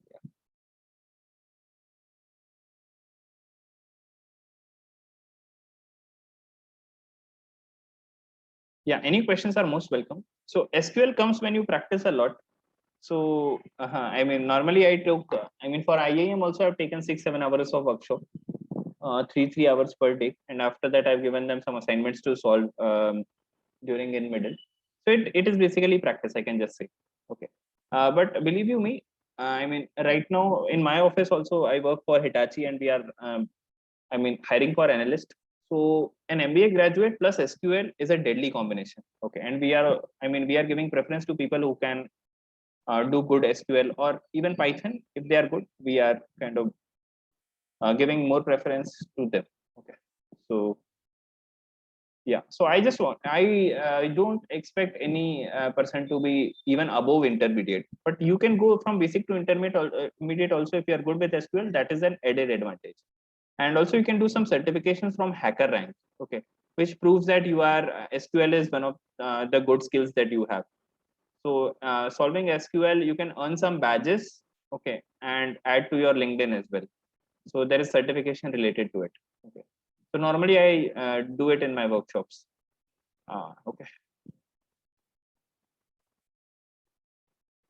So Anubhav, this is for the people who will be going into data. Okay. What about the non-data guys? Those who will get into HR, finance, marketing. How much of SQL? Like they just need a very basic understanding of SQL. Correct. So that tomorrow, if they're in a meeting, they understand what is being talked about, right? So even if they can understand and write CRUD operations, standard CRUD operations, that is good enough. Yeah. Right. And let me tell you, all of you, if you look at the corporate, if you speak to senior managers and all, basic CRUD operations also nobody will be able to do.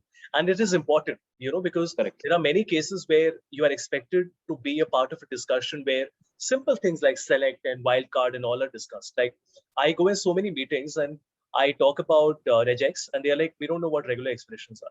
And I always tell them that you are not going to learn it. You don't need to learn it. Learning, that is a challenge in itself, right? Correct. But then at least you should know what it is, right? So that, see, after 5 years or 10 years, when you are a manager, if you don't even know what to ask a consultant, then you're not a good manager, right? You at least should know what all options are there with you and which option is better.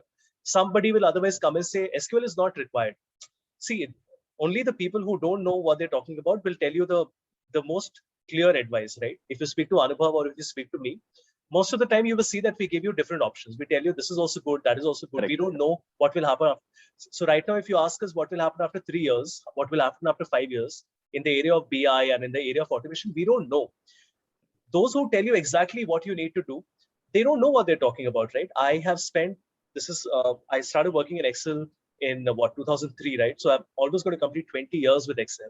Even now, if you ask me, Havish, can you tell us how will Excel look in another 2 or 3 years? I have no idea, because the way it changes is amazing, right? Those people who, with 4 years of, no disrespect to anyone, those people with 4 or 5 years of experience to tell you, learn this in Excel, learn that in Excel, what gives them the right to say that? See, if I talk about SQL or I talk about blockchain or Python or data science, I'm probably not the best person to do that. That is why you noticed I always told you I'm not the right guy. Anubhav is the right guy for SQL or anything related to data science, right? But Excel is my area, right? That is what I live and breathe every day. So, so yeah, I mean, just because SQL is being covered and Anubhav, I'm sure, discussed a lot of things with you, doesn't mean all of you have to learn everything. Ask yourself, what type of profiles will you be applying for? Look at the JD and then learn only that much. If required, you can always enhance that learning going forward, right? So I hope that part is clear. Great. Anything else, Anubhav? No, sir. I mean, this batch has been a good audience. So even I enjoyed their questions. So yeah, it was great. Yeah. Fine. So you guys can contact me. I mean, for any kind of if you have any issues or any type of let's say any problems across data or blockchain as a domain, you can always write me at consultanabhav@gmail.com, or you can always connect to me on LinkedIn. I will be more than happy to answer all your queries.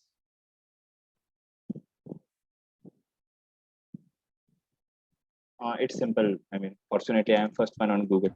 If you even search for Anubhav Chaturvedi, so I am over here. Great. Thank you so much, Anubhav. Pleasure. Anubhav, I will ask you to meet them once again for a small 30-minute session, just talking about other technologies, right? A little bit of blockchain, what is RPA, right? Got it. Introduce the new programming languages, right?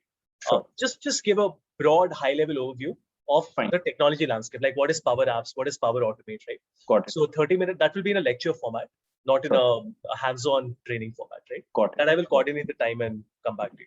Definitely. Great. All right. Thank you, Anubhav. Thank you, everyone. Thank you. Yes. Thank you, sir. Thank you. Bye. Thank you, sir. Thank you, sir. Thank you, sir. Thank you, sir.